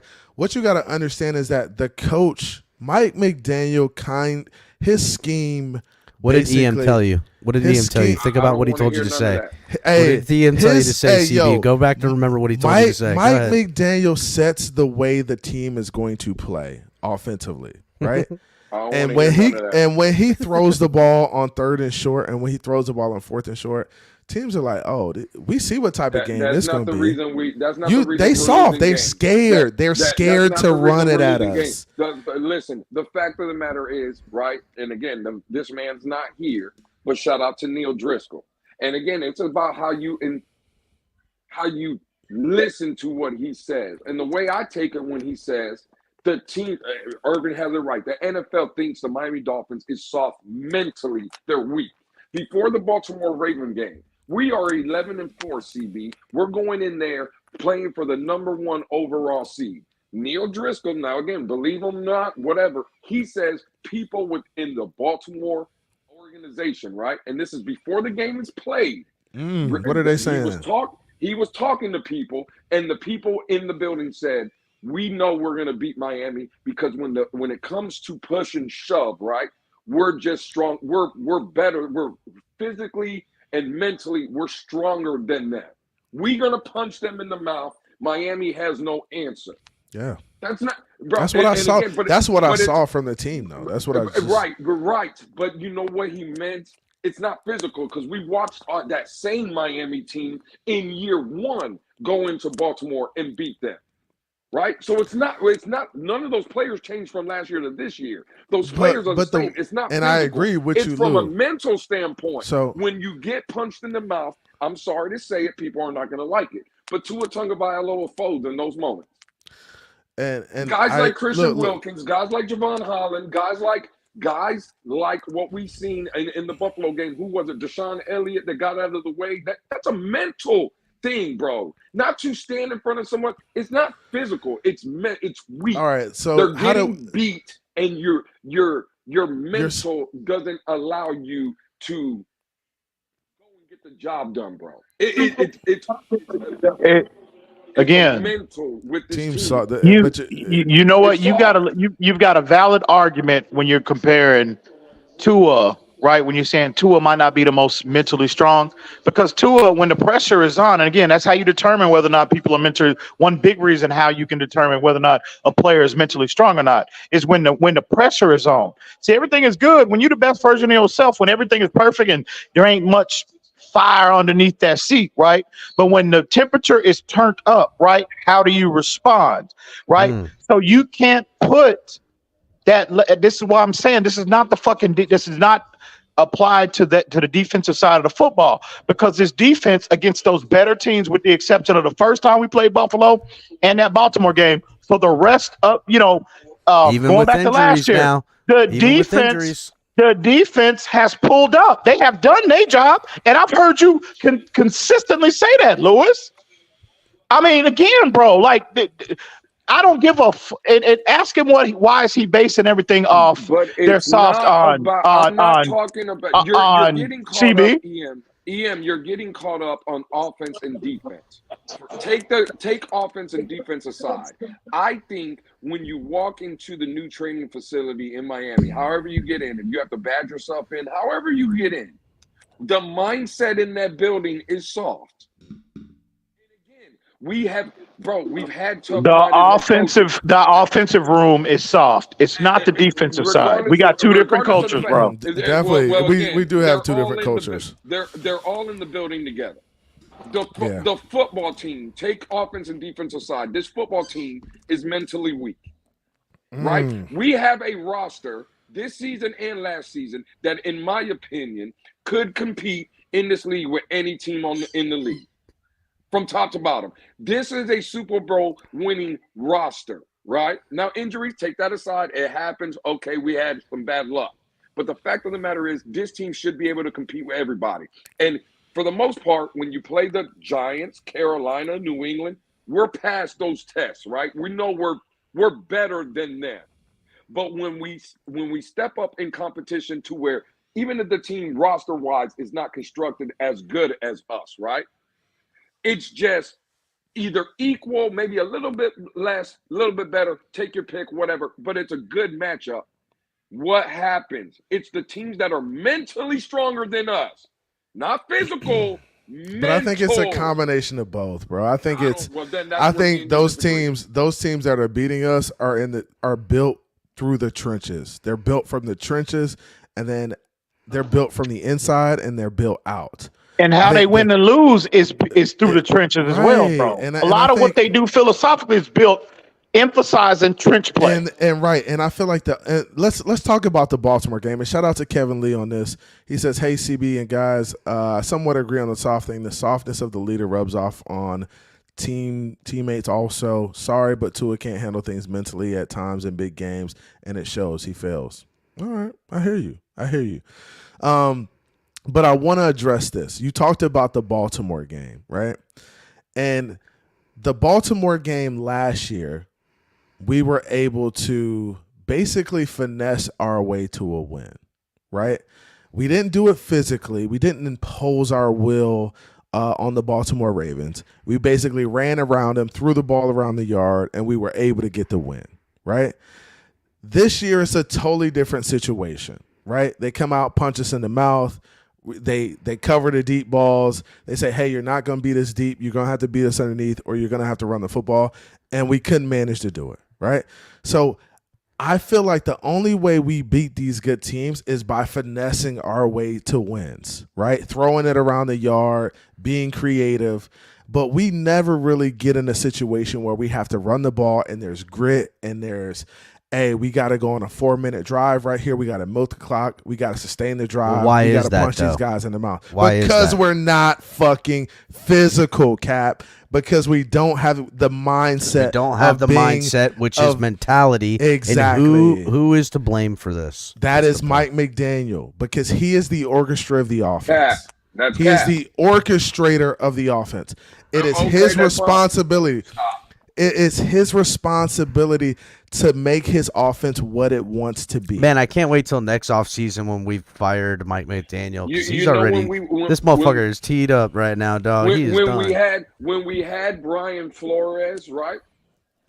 Brian Flores had. Hold on again. You talking about Brian Flores in offense or Brian Flores in defense? Let's not have Brian Flores talking about mentality, dog. Let's not have a the head coach doesn't coach one side. It's about a mentality. So when we got blew out, by Buffalo, every single time Brian Flores faced the Buffalo Bills, got just punished. So what was the excuse then? What was the excuse then? Oh man, I forgot. I didn't even see Shake Money back there. Shake Money, what's good? What's good, homie?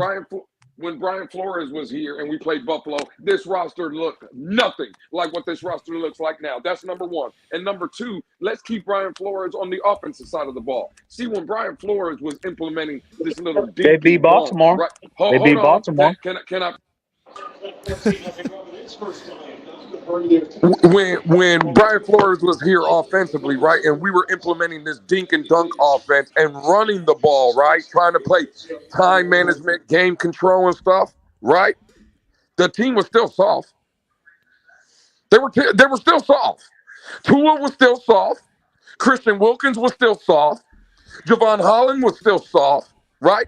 This is, again, I'm sorry, and I'll just be the one to call it out. This bullshit that people want to put in this goddamn fan base and the atmosphere, talking about, oh, well, we got to be more physical. Motherfucker, we were physical. You niggas didn't like the fucking physical. We got the physical up out of here, and that shit wasn't working then neither. You know why? Because the same players that are in here are still here, right? See, the people in this fan base, all they want to do is fire every head coach and fire every coordinator, but the players never change. It's funny how you got Brian Flores out of here, nothing changed. Boyer out of here, nothing changed. Vic Fangio now out of here, nothing has changed. And now next year, to Cap's point, Mike McDaniel will be the next victim up out of here, and it'll be the same pussyfooting around because the players is the fucking problem. But you guys want to paint every damn goddamn picture about 3rd and 1 and 4th and 1. Stop. It's Cap. It's bullshit. Yeah, but this is, but see, this is my thing with that, Lou. It would be one thing if McDaniel was saying on short yardage situations, hey, we're running the ball and we're not getting it. Like, then I could say, damn, that's players not executing. That's guys who we need to find guys to replace.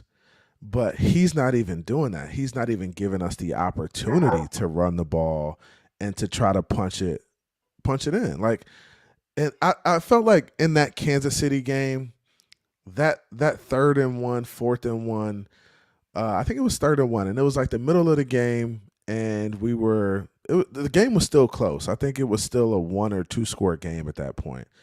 And Mike McDaniel chose to throw the screen pass on 3rd and 1 or 4th and 1 or whatever it was. I felt like that was a very monumental moment for the game.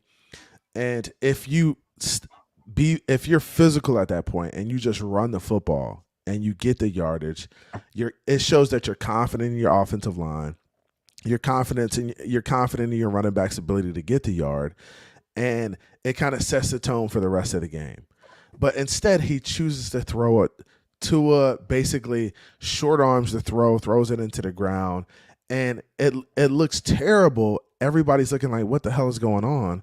And then the exact opposite happens, that it basically turns into a situation where everybody's looking like, damn, we aren't going to win this game, instead of being like, oh, we can win this game if you just run the ball, put the ball in the guy's hands and say, hey, go get the yard. Like, I feel like these are some of the moments that made Mike McDaniels this year, and he's got to figure out a way to just just take the easy route sometimes. Right. And maybe, bro, maybe you need to go get a more physical running back. Can I ask you a like, question? I agree with. Can I ask you a question? Yeah, sure. All right, you remember the Baltimore game from last year, the one we won? Yeah, the one we won. We came back to a score, threw 7 touchdowns, whatever. Yep, 4 touchdowns. Tua played amazing, right? The offense came back and played amazing in the fourth quarter. 6 tutties, right? Yeah. During those 4 touchdown comeback, right, from the great offense. Now, when you think of Baltimore, you think of everything you're talking about, the running game on 3rd and 1, 4th and 1. You know what's coming from Baltimore, right? Now, it's easy for us to say as Dolphin fans, man, if we would have just ran the ball here, if we would have got a first down, we would have kept the drive. See, it's easy to say that. But do you remember in that game, a team that is known for that, right? That same mentality, that same toughness that you're talking about, the Miami Dolphins stopped them twice on 4th and 1. And that's the difference in the game. And sometimes that's the difference in the game. But what we're doing is, see, you're missing the point. But what we're doing is, we're saying if Miami does it, we're just going to win the game. That's bullshit. No, I'm not saying if Miami does it. Look, Lewis, I'm saying if Miami does it and converts, we can win the game. And that's what I want. I want us to be able to. If a fifth was something, I'd be drunk. Hey, if it was a fifth, we'd all be drunk, right? So that's what you're doing now, right? But that's what I'm saying, and I think that's what Miami Dolphin fans are doing this offseason is having the conversations about what the Dolphins need to do better moving forward. And I think this Miami Dolphins team needs to be focused on running the ball to open up the pass. When I go look at games like the Cleveland game last year, we ran the ball all over the yard, inside, outside. We were super efficient. One of our most dominant games under Mike McDaniel as a play caller offensively. But the constant in that game was that we ran the ball well. We ran it often, and it set up the pass. I feel like that's when this team has been the best, right? And I know people like get into the mindset of, oh, it's a throwing game. It's the NFL. The game has changed a lot. It hasn't. When you go to the playoffs and you look at the Detroit Lions and you look at San Francisco 49ers and you look at the Chiefs and you look at the Baltimore Ravens, all of those teams had great running games. All of those teams had strong tight end rooms, right? Physical tight end rooms, right? Don't forget the old lines. Right? All of those teams had really good offensive lines, right? And that is how you win in the NFL. That is how you sustain success. You can't try to beat NFL teams by going around them. You have to go directly through them. Right? We have a good offensive and all four of those coaches are mentally tough. Dan Campbell, Shanahan, Andy Reid, and John Harbaugh. Mm-hmm. Mentally tough coaches too. Now the question is, did we have a strong offensive line? Because when I hear this narrative, they all have physical and strong offensive lines. You do realize projected starters from Austin Jackson, Hunt, Williams, Isaiah Wynn, Armstead from right to left. When healthy. They played, but they only played 47 snaps together all season. Yeah. So again, when I hear this narrative, oh well, we need an offensive line. We need and I'm not saying Lou. We have an offensive line. We just need a healthy offensive line. And that's a totally different conversation, right? We know. This offensive line, the way they were built, if these guys were healthy, oh shit, we could have went to the Super Bowl and won the Super Bowl if everybody was healthy on our offensive line. But that wasn't the case, right?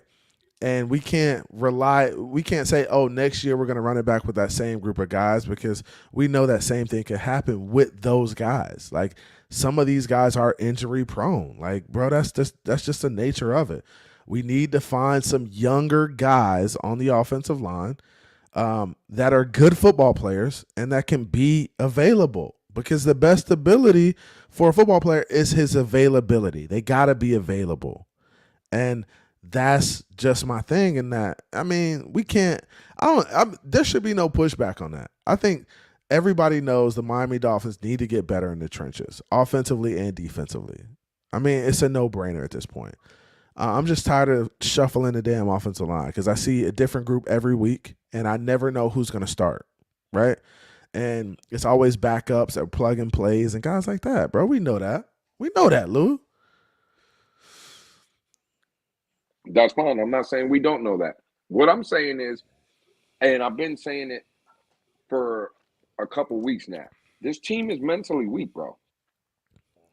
I get the offensive they don't line. have the grit.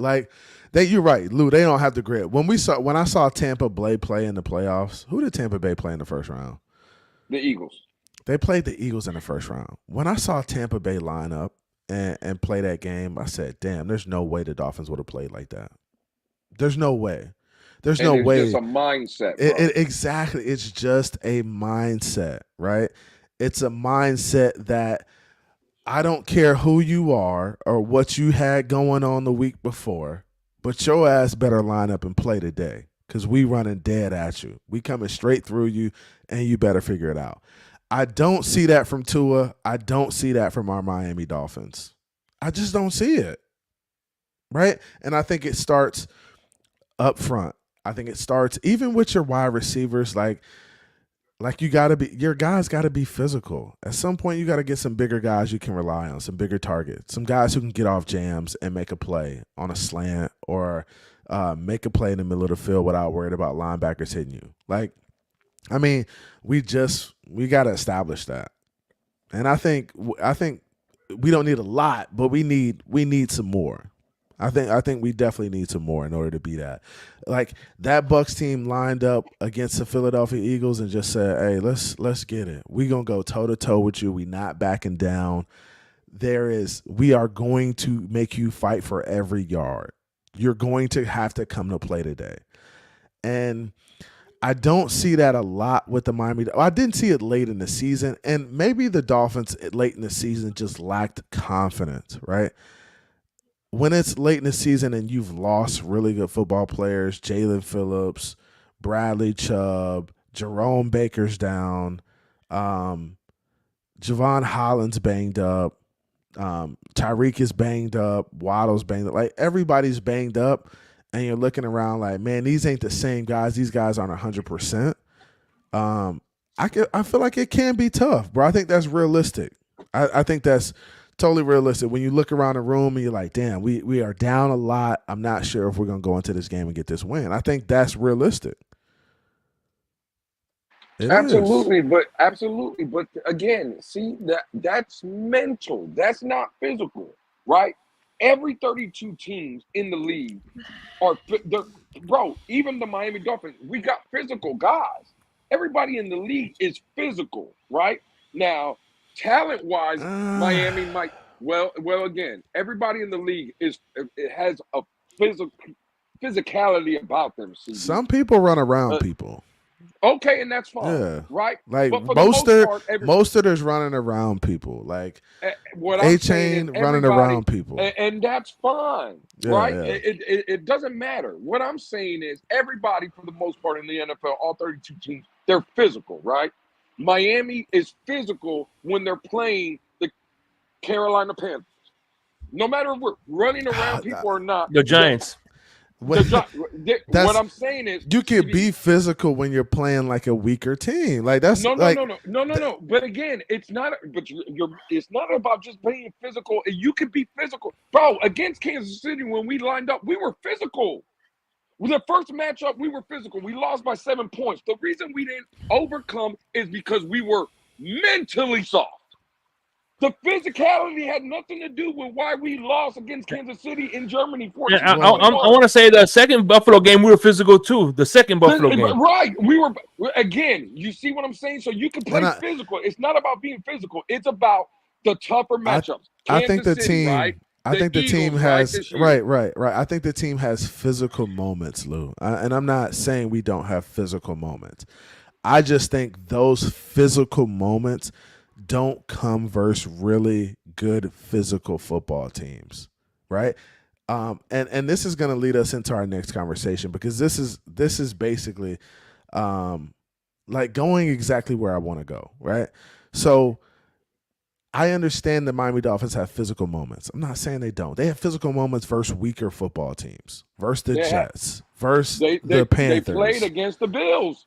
Physical. Yeah, and right, and you could the last game they played physical versus the Bills. Mm-hmm. The first game they got out physical, they got manhandled for the most part, right? Okay, that happens. Right. So, and I'm not saying it doesn't it doesn't happen. All right. But this leads us into our next conversation. Are the Miami Dolphins close to competing with top 5 teams in the NFL, or are they still way behind the mark? Like, can they compete with the top 5 teams in the NFL, or are they just really behind the mark? And I'm going to let Shake go first, and then I'm going to go to you, Lou.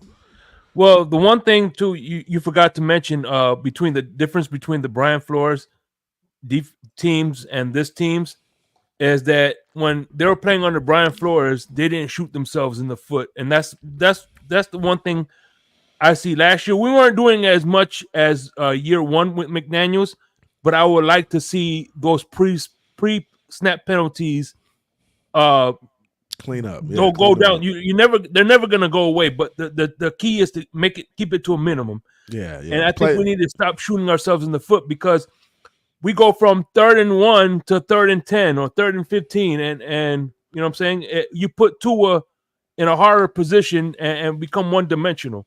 Yeah, that way. You're playing behind the chains at that point. Definitely playing behind the chains. But go ahead, Lou. What's your thoughts, man? I would say we're close, CB, right? But people ain't gonna like what the next comment I say. You do got to get some of these players up out of here, because I believe these players we've changed everything, right? We've changed head coaches, we've changed offensive coordinators, we changed defensive coordinator. The players is the ones that's not changed, right? I'll give you the example. Divisional round of the playoffs, we seen a guy that we all wanted down here, Roquan Smith, right? The linebacker. Oh my gosh, bro. He's on a mic'd up, right? And he's telling CJ Stroud after he's hitting CJ Stroud, hey, get up, young man, because in the next play, I'm gonna be right back on your ass, right? That's the mindset he's coming with into the football game. Now we got guys like Christian Wilkins. We got Jerome Baker. We got Jerome Baker, bro. Well, again, Jerome Baker, right, as a linebacker, right? I'm just saying we got a guy that now we all love Christian Wilkins, right? But he's talking about hopscotch and salt and pepper on the sideline. You see what I'm saying? Like that's the mindset, bro. That has nothing to. I'm not saying. Are we going to say that Christian Wilkins is not physical? See what I'm saying? He's physical, right? It's the mindset of Christian Wilkins is what holds this team back, bro. I'm sorry, and I've got to be the one in the community. CB, this is why I love this channel, right? When we started talking about doing shows like this, it was about tough conversations. I love Christian Wilkins, the player, but the mindset, bro. It's of a softer mental aspect. CB, you played the game, bro. And I think, more than physicality, CB, and you would know this if you're going to be honest. This is more of a mental game than anything, bro. To play this game, your mental has to be right, CB. It is, and I think, and that's the thing about like a defense, right? When you compose a defense, everybody's not going to have the same personality. There's going to be guys like Christian Wilkins on your defense with that personality. But there needs to be somebody in the room, right? You need somebody in the room like a Roquan Smith that's going to say, bro, hey, lock the fuck in, stop playing, let's go get this win, right? And I think that's what the Miami Dolphins are missing in the trenches, just somebody in the room to be like, yo, shut the fuck up with all the goof around and let's go win a football game. Like, let's go get the dub, right? And I think that's the problem with the room is that David Long seems like a quieter guy, right? Jerome Baker, his play doesn't warrant anybody listening to him, right? Because he won't bust a grape in a fruit fight. Defensive line-wise, you got Chubb, who seems like he's kind of like out there on an island doing his thing. Phillips seems like he's out there on an island doing his thing. And then you have Christian Wilkins and Siler in the middle. Siler seems like the silent killer type, right? You really don't have anybody in that room who is really like setting the tone for the unit, right?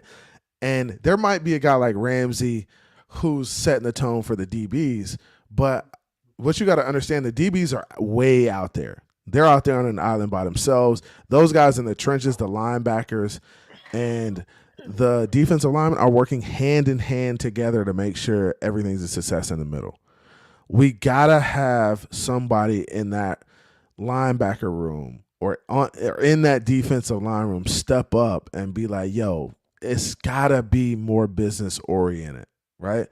And I don't think the defense played bad, right? I just think the defense can be better, right? When you go look at other defenses, they are just scrapping, bro. And I think our defense, and I saw it in the Kansas City game, like Pat Mahomes just running all over the field. Nobody not willing to stick their nose in there and punch his ass in the mouth. Not any big hits. Like, how many big hits did we see this year throughout the season? I watched every single fucking play. We didn't see many. Mm-hmm. I watched every single play this season over and over again. I didn't see many big hits at all. I saw a lot of chasing guys down, a lot of softness. The only guys really out there bringing that shit was David Long Jr., Deshaun Elliott, and a guy like Brandon Jones. Brandon Jones and Brandon Jones was doing all right, but when I look at hitters on this defense, I was only looking at David Long Jr. and Deshaun Elliott. Everybody else is kind of like I like Agba too when in his limited roles. I like Agba. Agba did good things in his limited roles. Well, and again, but I'm not just trying to make this a defensive thing. I don't think it's just because of the hits and stuff. I don't care about none of that. It's I think. Again, when you go back to the 4 NFC and AFC championship game teams, right? Detroit, 49ers, Kansas City, Baltimore. If I told you, Shake, if we were just talking, or me and UCB, or now that we're on a panel, when you think about those 4 teams, the first thing you think of is toughness and screw physicality. Because again, I believe all 32 teams, they're physical. To be in the league, you got to be physical. I think. And again, maybe it's because of those head coaches as well, right? I don't want to say, because Brian Flores was a hard-nosed guy, the Big Banjo's a hard-nosed guy, so I don't think that's why I'm going so hard on the players. When you think about those 4 teams, it's a mindset. When you go into the game with them, you're like, damn, bro, it's going to be a dogfight. Yeah. I think when you go into a game with Miami, it's hey, man, there's going to be speed. It's gonna be finesse, surf and turf. You know bro. what I'm saying? It's surf and turf. And again, Miami, they're greatest show on surf, and it's gonna be running around the yard and looking cute. And you know what I'm saying? Bro, that shit isn't. Nothing speaks toughness, bro. From a mental standpoint, it doesn't. Yeah, it's kind of like the globe. It's kind of like the Harlem Globetrotters.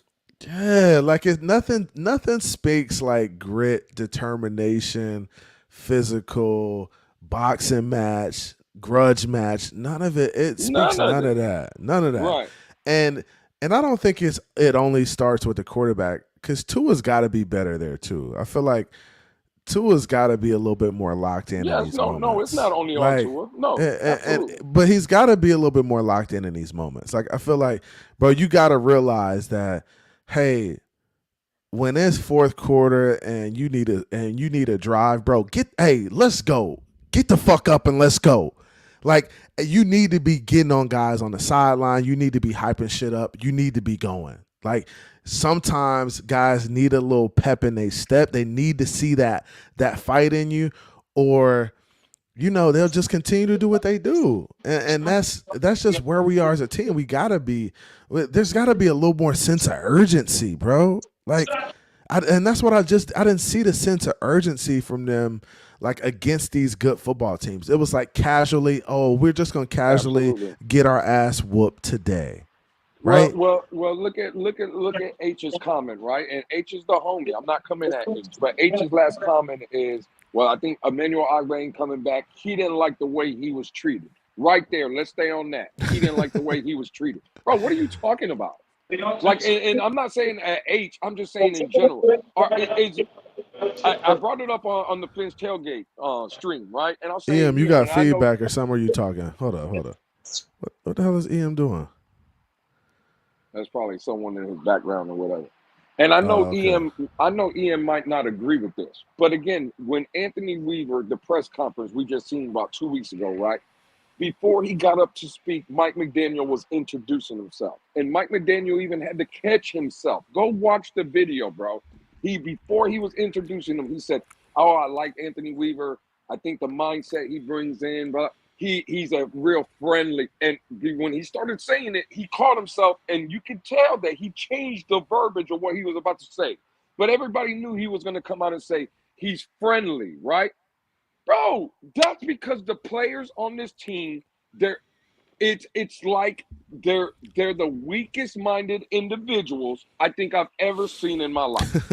It has to be all fluff for Damn, them. Lou. It has, bro. I'm sorry that it's I the think you truth. overstating that, bro. You blowing this up, and you don't have to. I think you are running with that a little bit. Okay, Way cool. too much.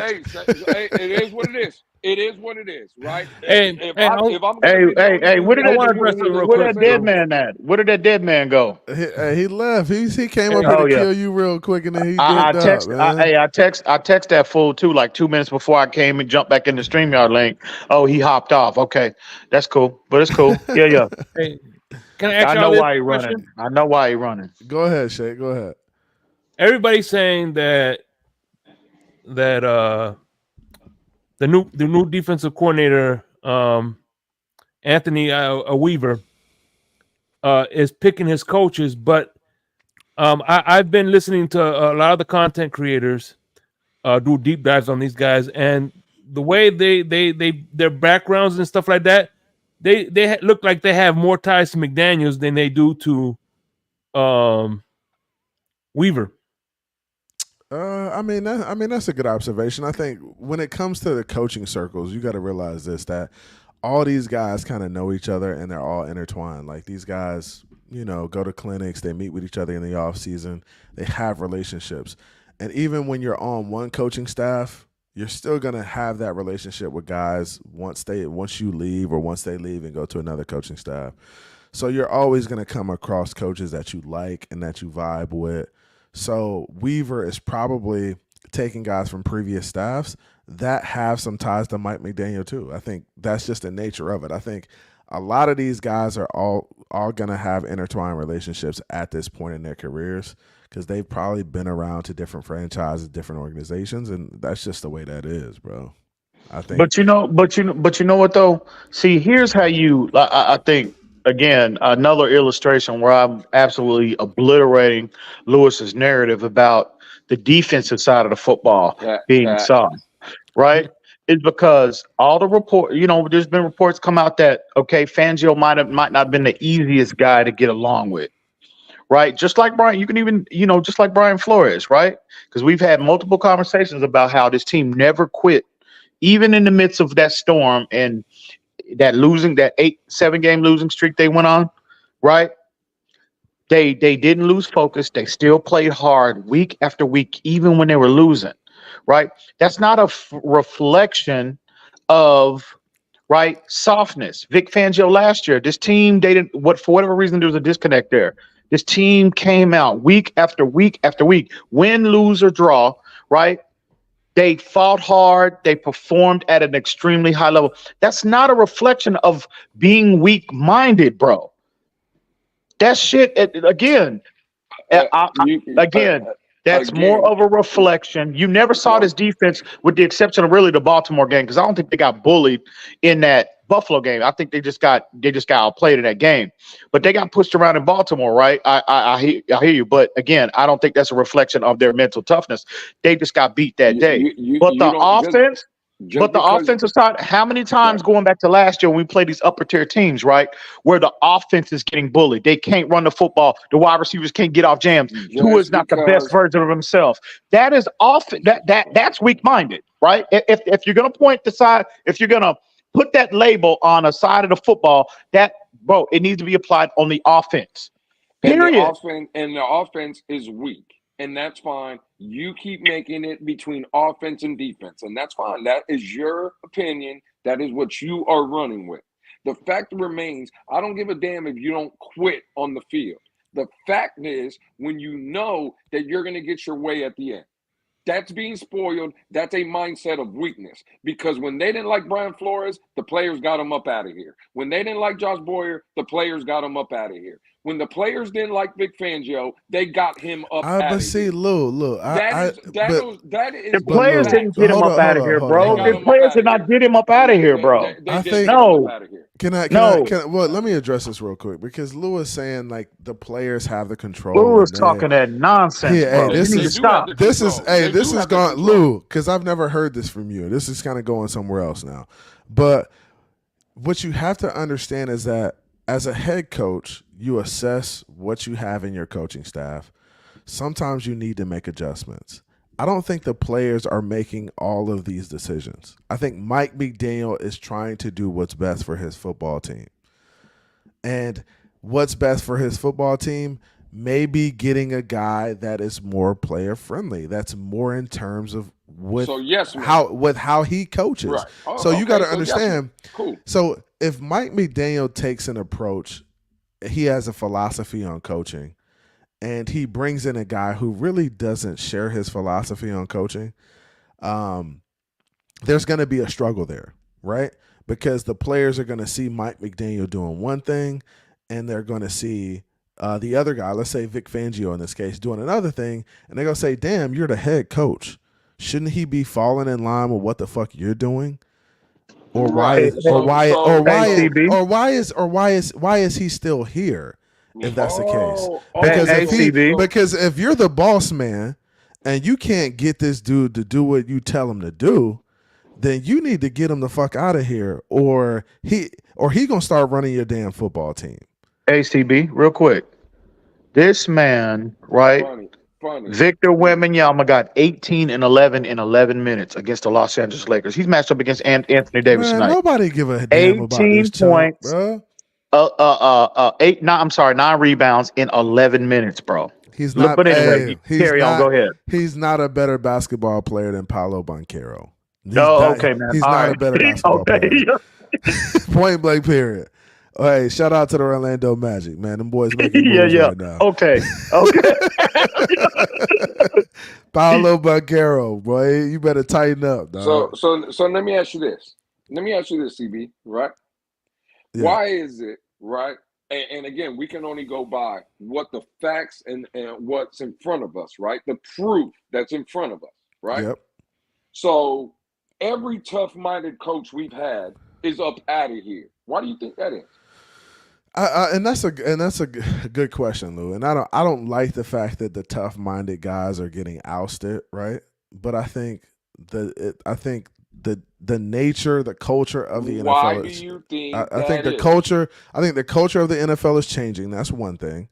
And I think you have to have the right type of guys in the organization. And I think Brian Flores was a first-time head coach, right?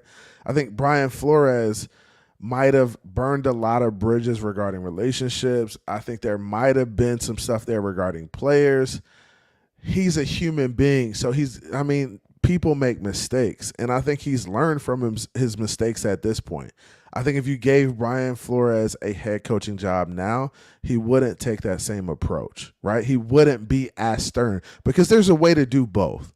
There's a way to be stern, and there's a way to build the bridge. 100%. I just tried to explain it to them, bro. Right? But they think only one way works. No, that's not the real world, bro. No, I'm not saying and let me finish. Right.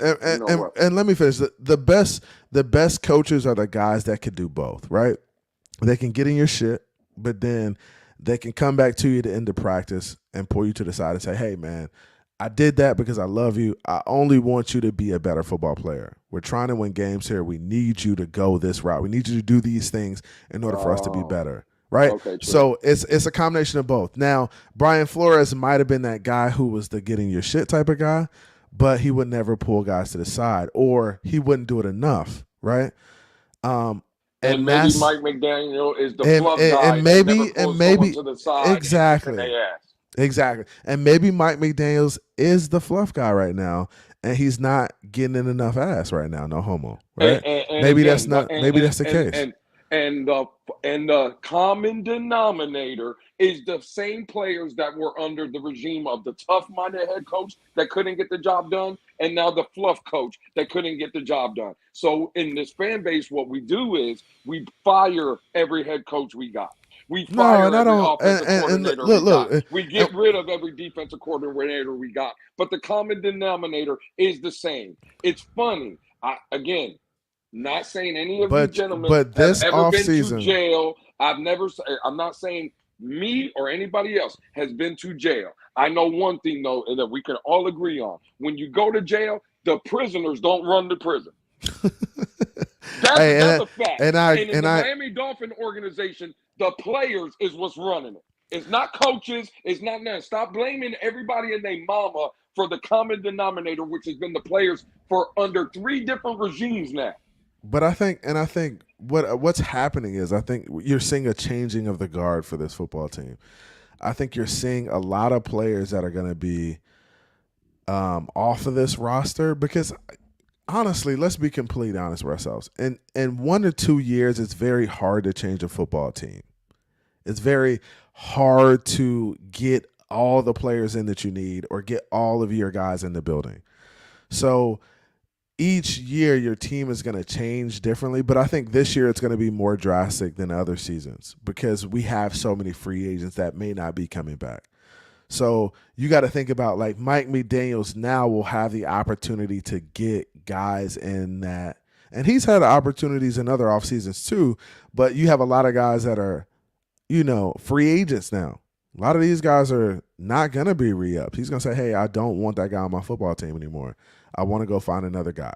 So, I mean, just expect it to be different this year, and hopefully Mike McDaniel gets guys in here that are going to help us win football games. Point blank period, bro. Point blank period. And maybe Mike McDaniels does need to be a little bit more stern. And maybe that's why Weaver was brought in, right? Weaver seems like he's a guy that is going to fire up his defense. Vic Fangio don't look like he's firing up shit. It looks like he's going to say, hey, go out there and do this. This is what I expect you guys to do, right? Weaver has the ability to talk to those guys on a level because he's played before. He's a he's been a professional. Let me get this right. Hang on real quick. Hey, go ahead. Lewis is only bring up half the issue, right? That was with Brian Flores and then Vic Fangio. Right?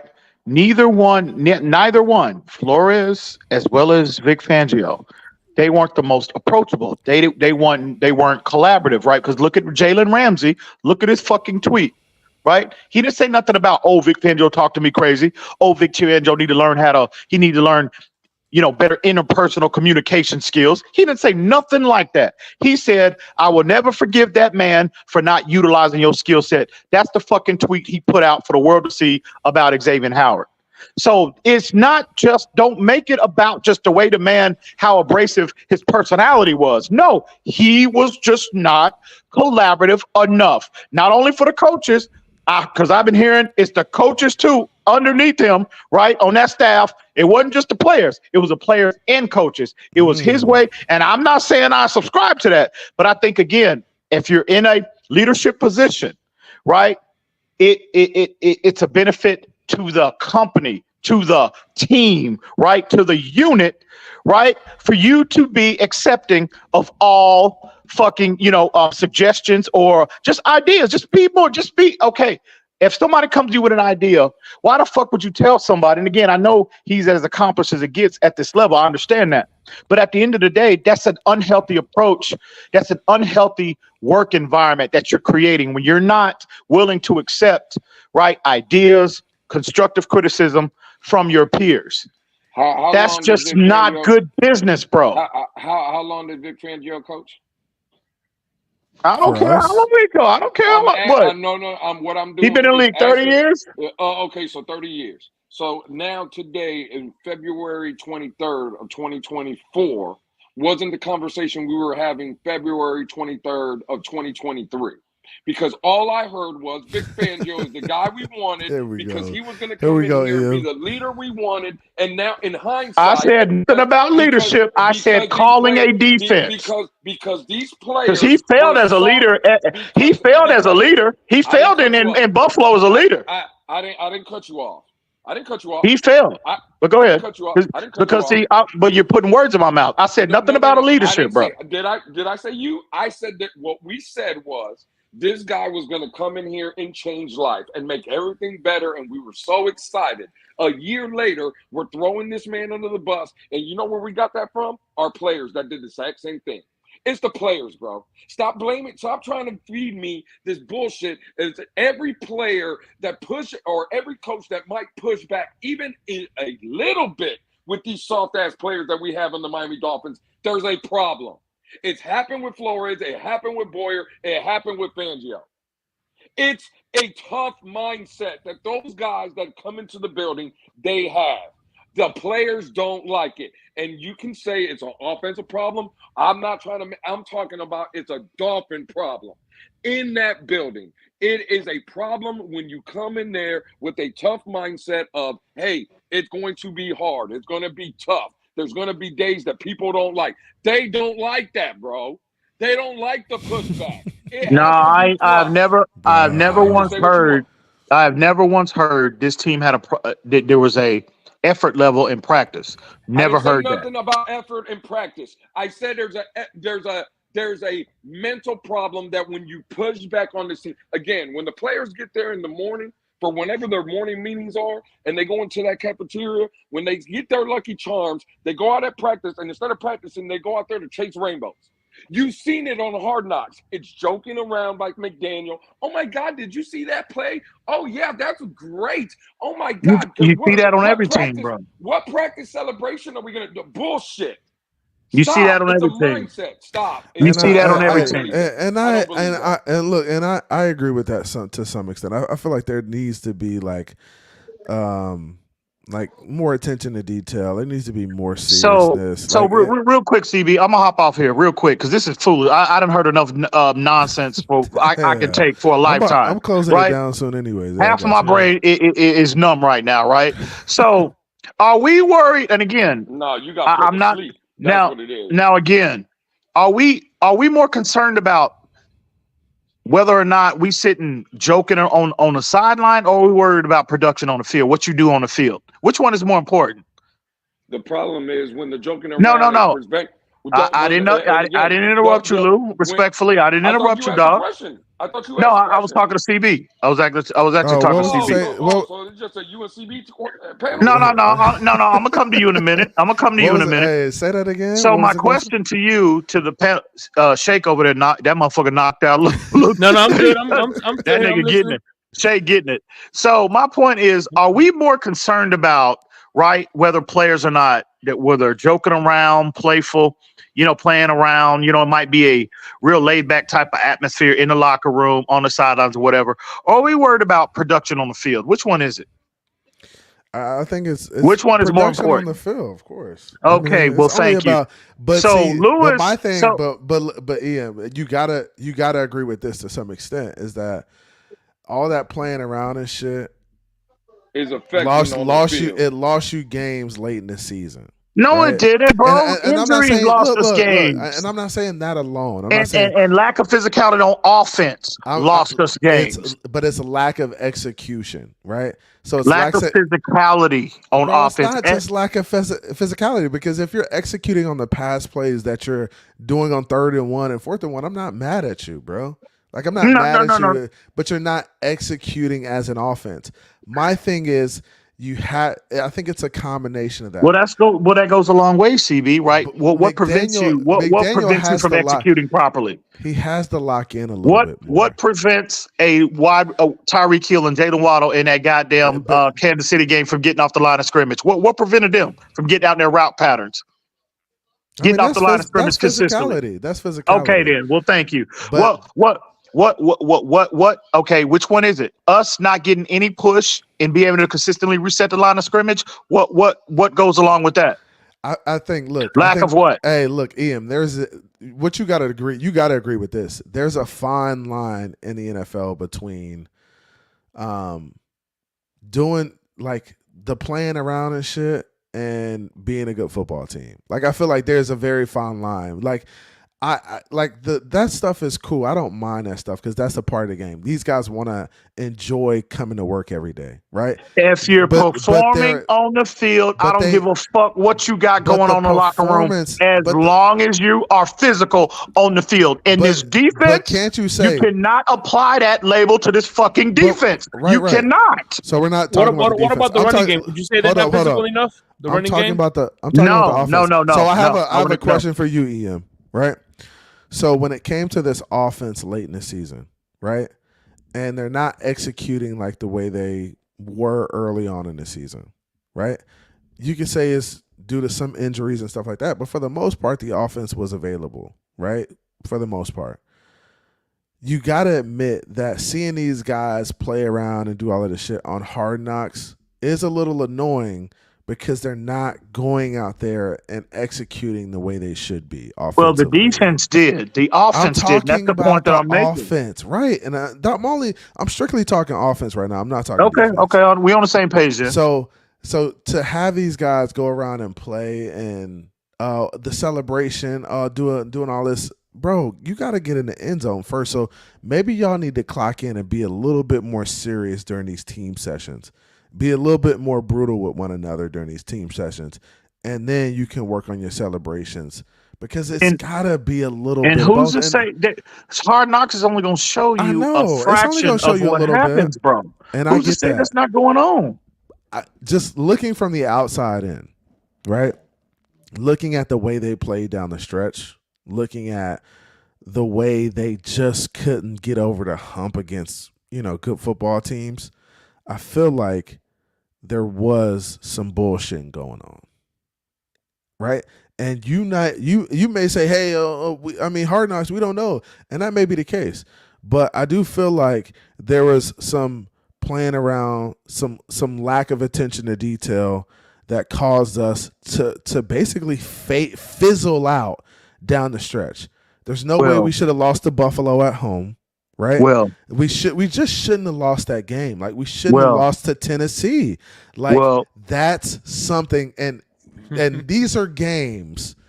Especially the Tennessee game. There's no way Tennessee comes into Hard Rock Stadium in a primetime game and whoops our ass on national TV. That's lack of attention to detail. That's I would agree with that. Not being prepared, bro. That's all that is. But that happens in the NFL. You're not gonna win every game, bro. But you should take care of business. And I get it. You may get punched in the mouth or something. Since y'all so quick to bring up Hard Knocks, real quick, Lou. Since y'all so quick to go run the Hard Knocks, all I know is I did not hear. With all of those episodes they put out, I did not hear any defensive football player mic'd up talking about we need to get more physical. Man, we getting ran off the field. We got to nut up, bro, like Jalen Waddle did. Yeah, yeah, you absolutely right. Before I lose it, can you pull up Josh Williams' comment, CB? Where is that? Let me see. His last one talking about the Chiefs. Okay, go ahead.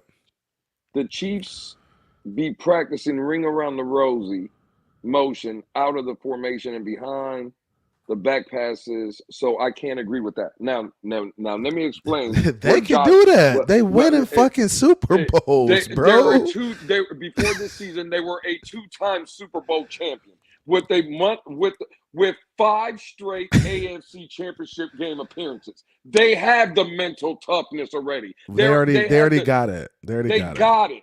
I agree. A team that hasn't won a playoff game in 30 fucking years can't be doing it. You see fucking difference? Exactly. Yeah, there's a difference. Like you can't, and that's the thing. People think, oh, because a team does it, they didn't get there doing that. You just seeing the fruits of their labor at this point. You seeing the fruits of what all they put in. That's a lot of grinding that they put in to get to the point where they could dick off in practice.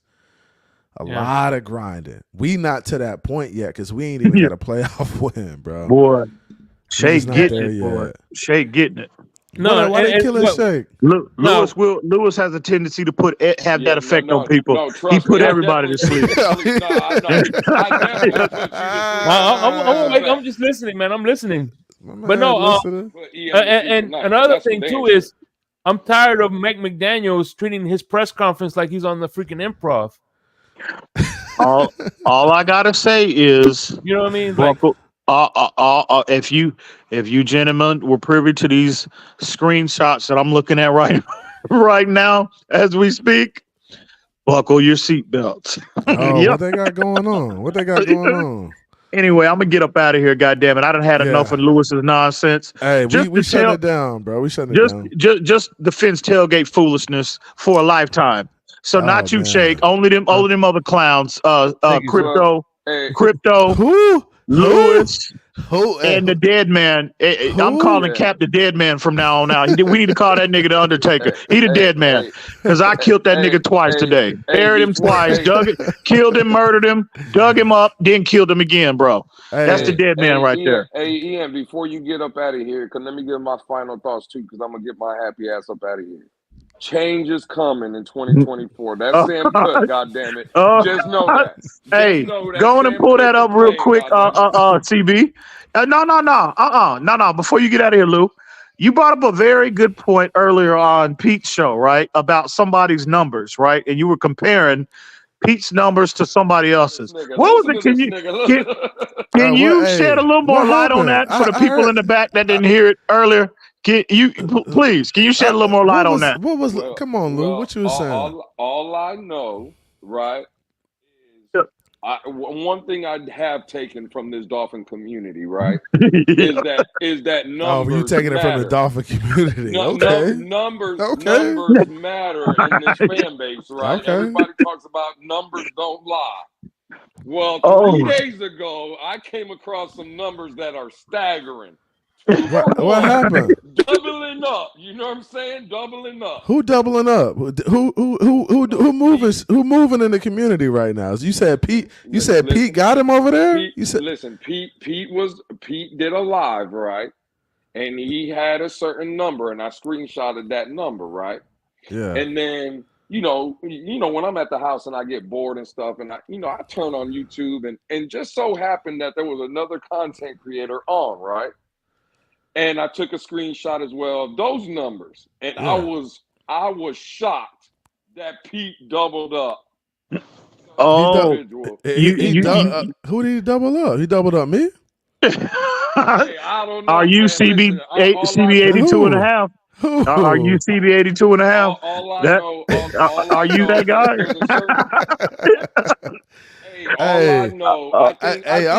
I just know I'm happy for Pete, man. Whatever he got going on, I watch him. I hit the like. But see, Lewis said, Ian, I think Pete is in a different stratosphere than the gentleman I'm talking about. You know what I'm saying? Okay. See, Lou didn't drop a name earlier. I asked him, but he left a huge clue, right? He said, all I know is Pete. How many subscribers Pete got? 1,000, 2,000? No, 700. No, like 700. Oh, okay. No. That's good. So when he dropped the term stratosphere, I said, it's only one man is he buying that I know or he ever mumbled that. Is he buying subscribers or those real subscribers? I'm just speaking asking. Of that. Because cats out here buying subscribers now. Pete's on a different stratosphere. Oh, you said cats. You said plural. So we know we suspect Barry Cunningham engages in that behavior, right? But you said plural. You said cats. So who else do you suspect, CB? No. I know what you said in the past. I know who you dimed out in the past. So are you still on that right now? Are you still on that? Hey, it's some ghost numbers out here. I'm happy for everybody. But it's some Russian bots. It's some Russian bots bottery going on around this motherfucker.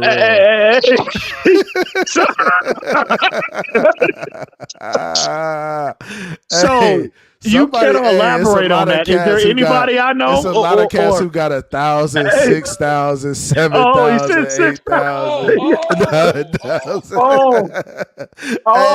Man. We out of here, man. Hey, I appreciate y'all, man. It was fun. It's your boy Phins taking CB83 and I'm out. And that's foreign. I swear that I'm up for the sun in the morning. Oof, hey, I gotta flex. I need a Nike bag, give me the check. I need the money and power, respect, but I promise I'm repping the O to the dead. Hey, oof, I told them out of my way. I don't got nothing to say. Now they can't run at my pace. Yeah, they know that we ain't the same. 402, we rap the game.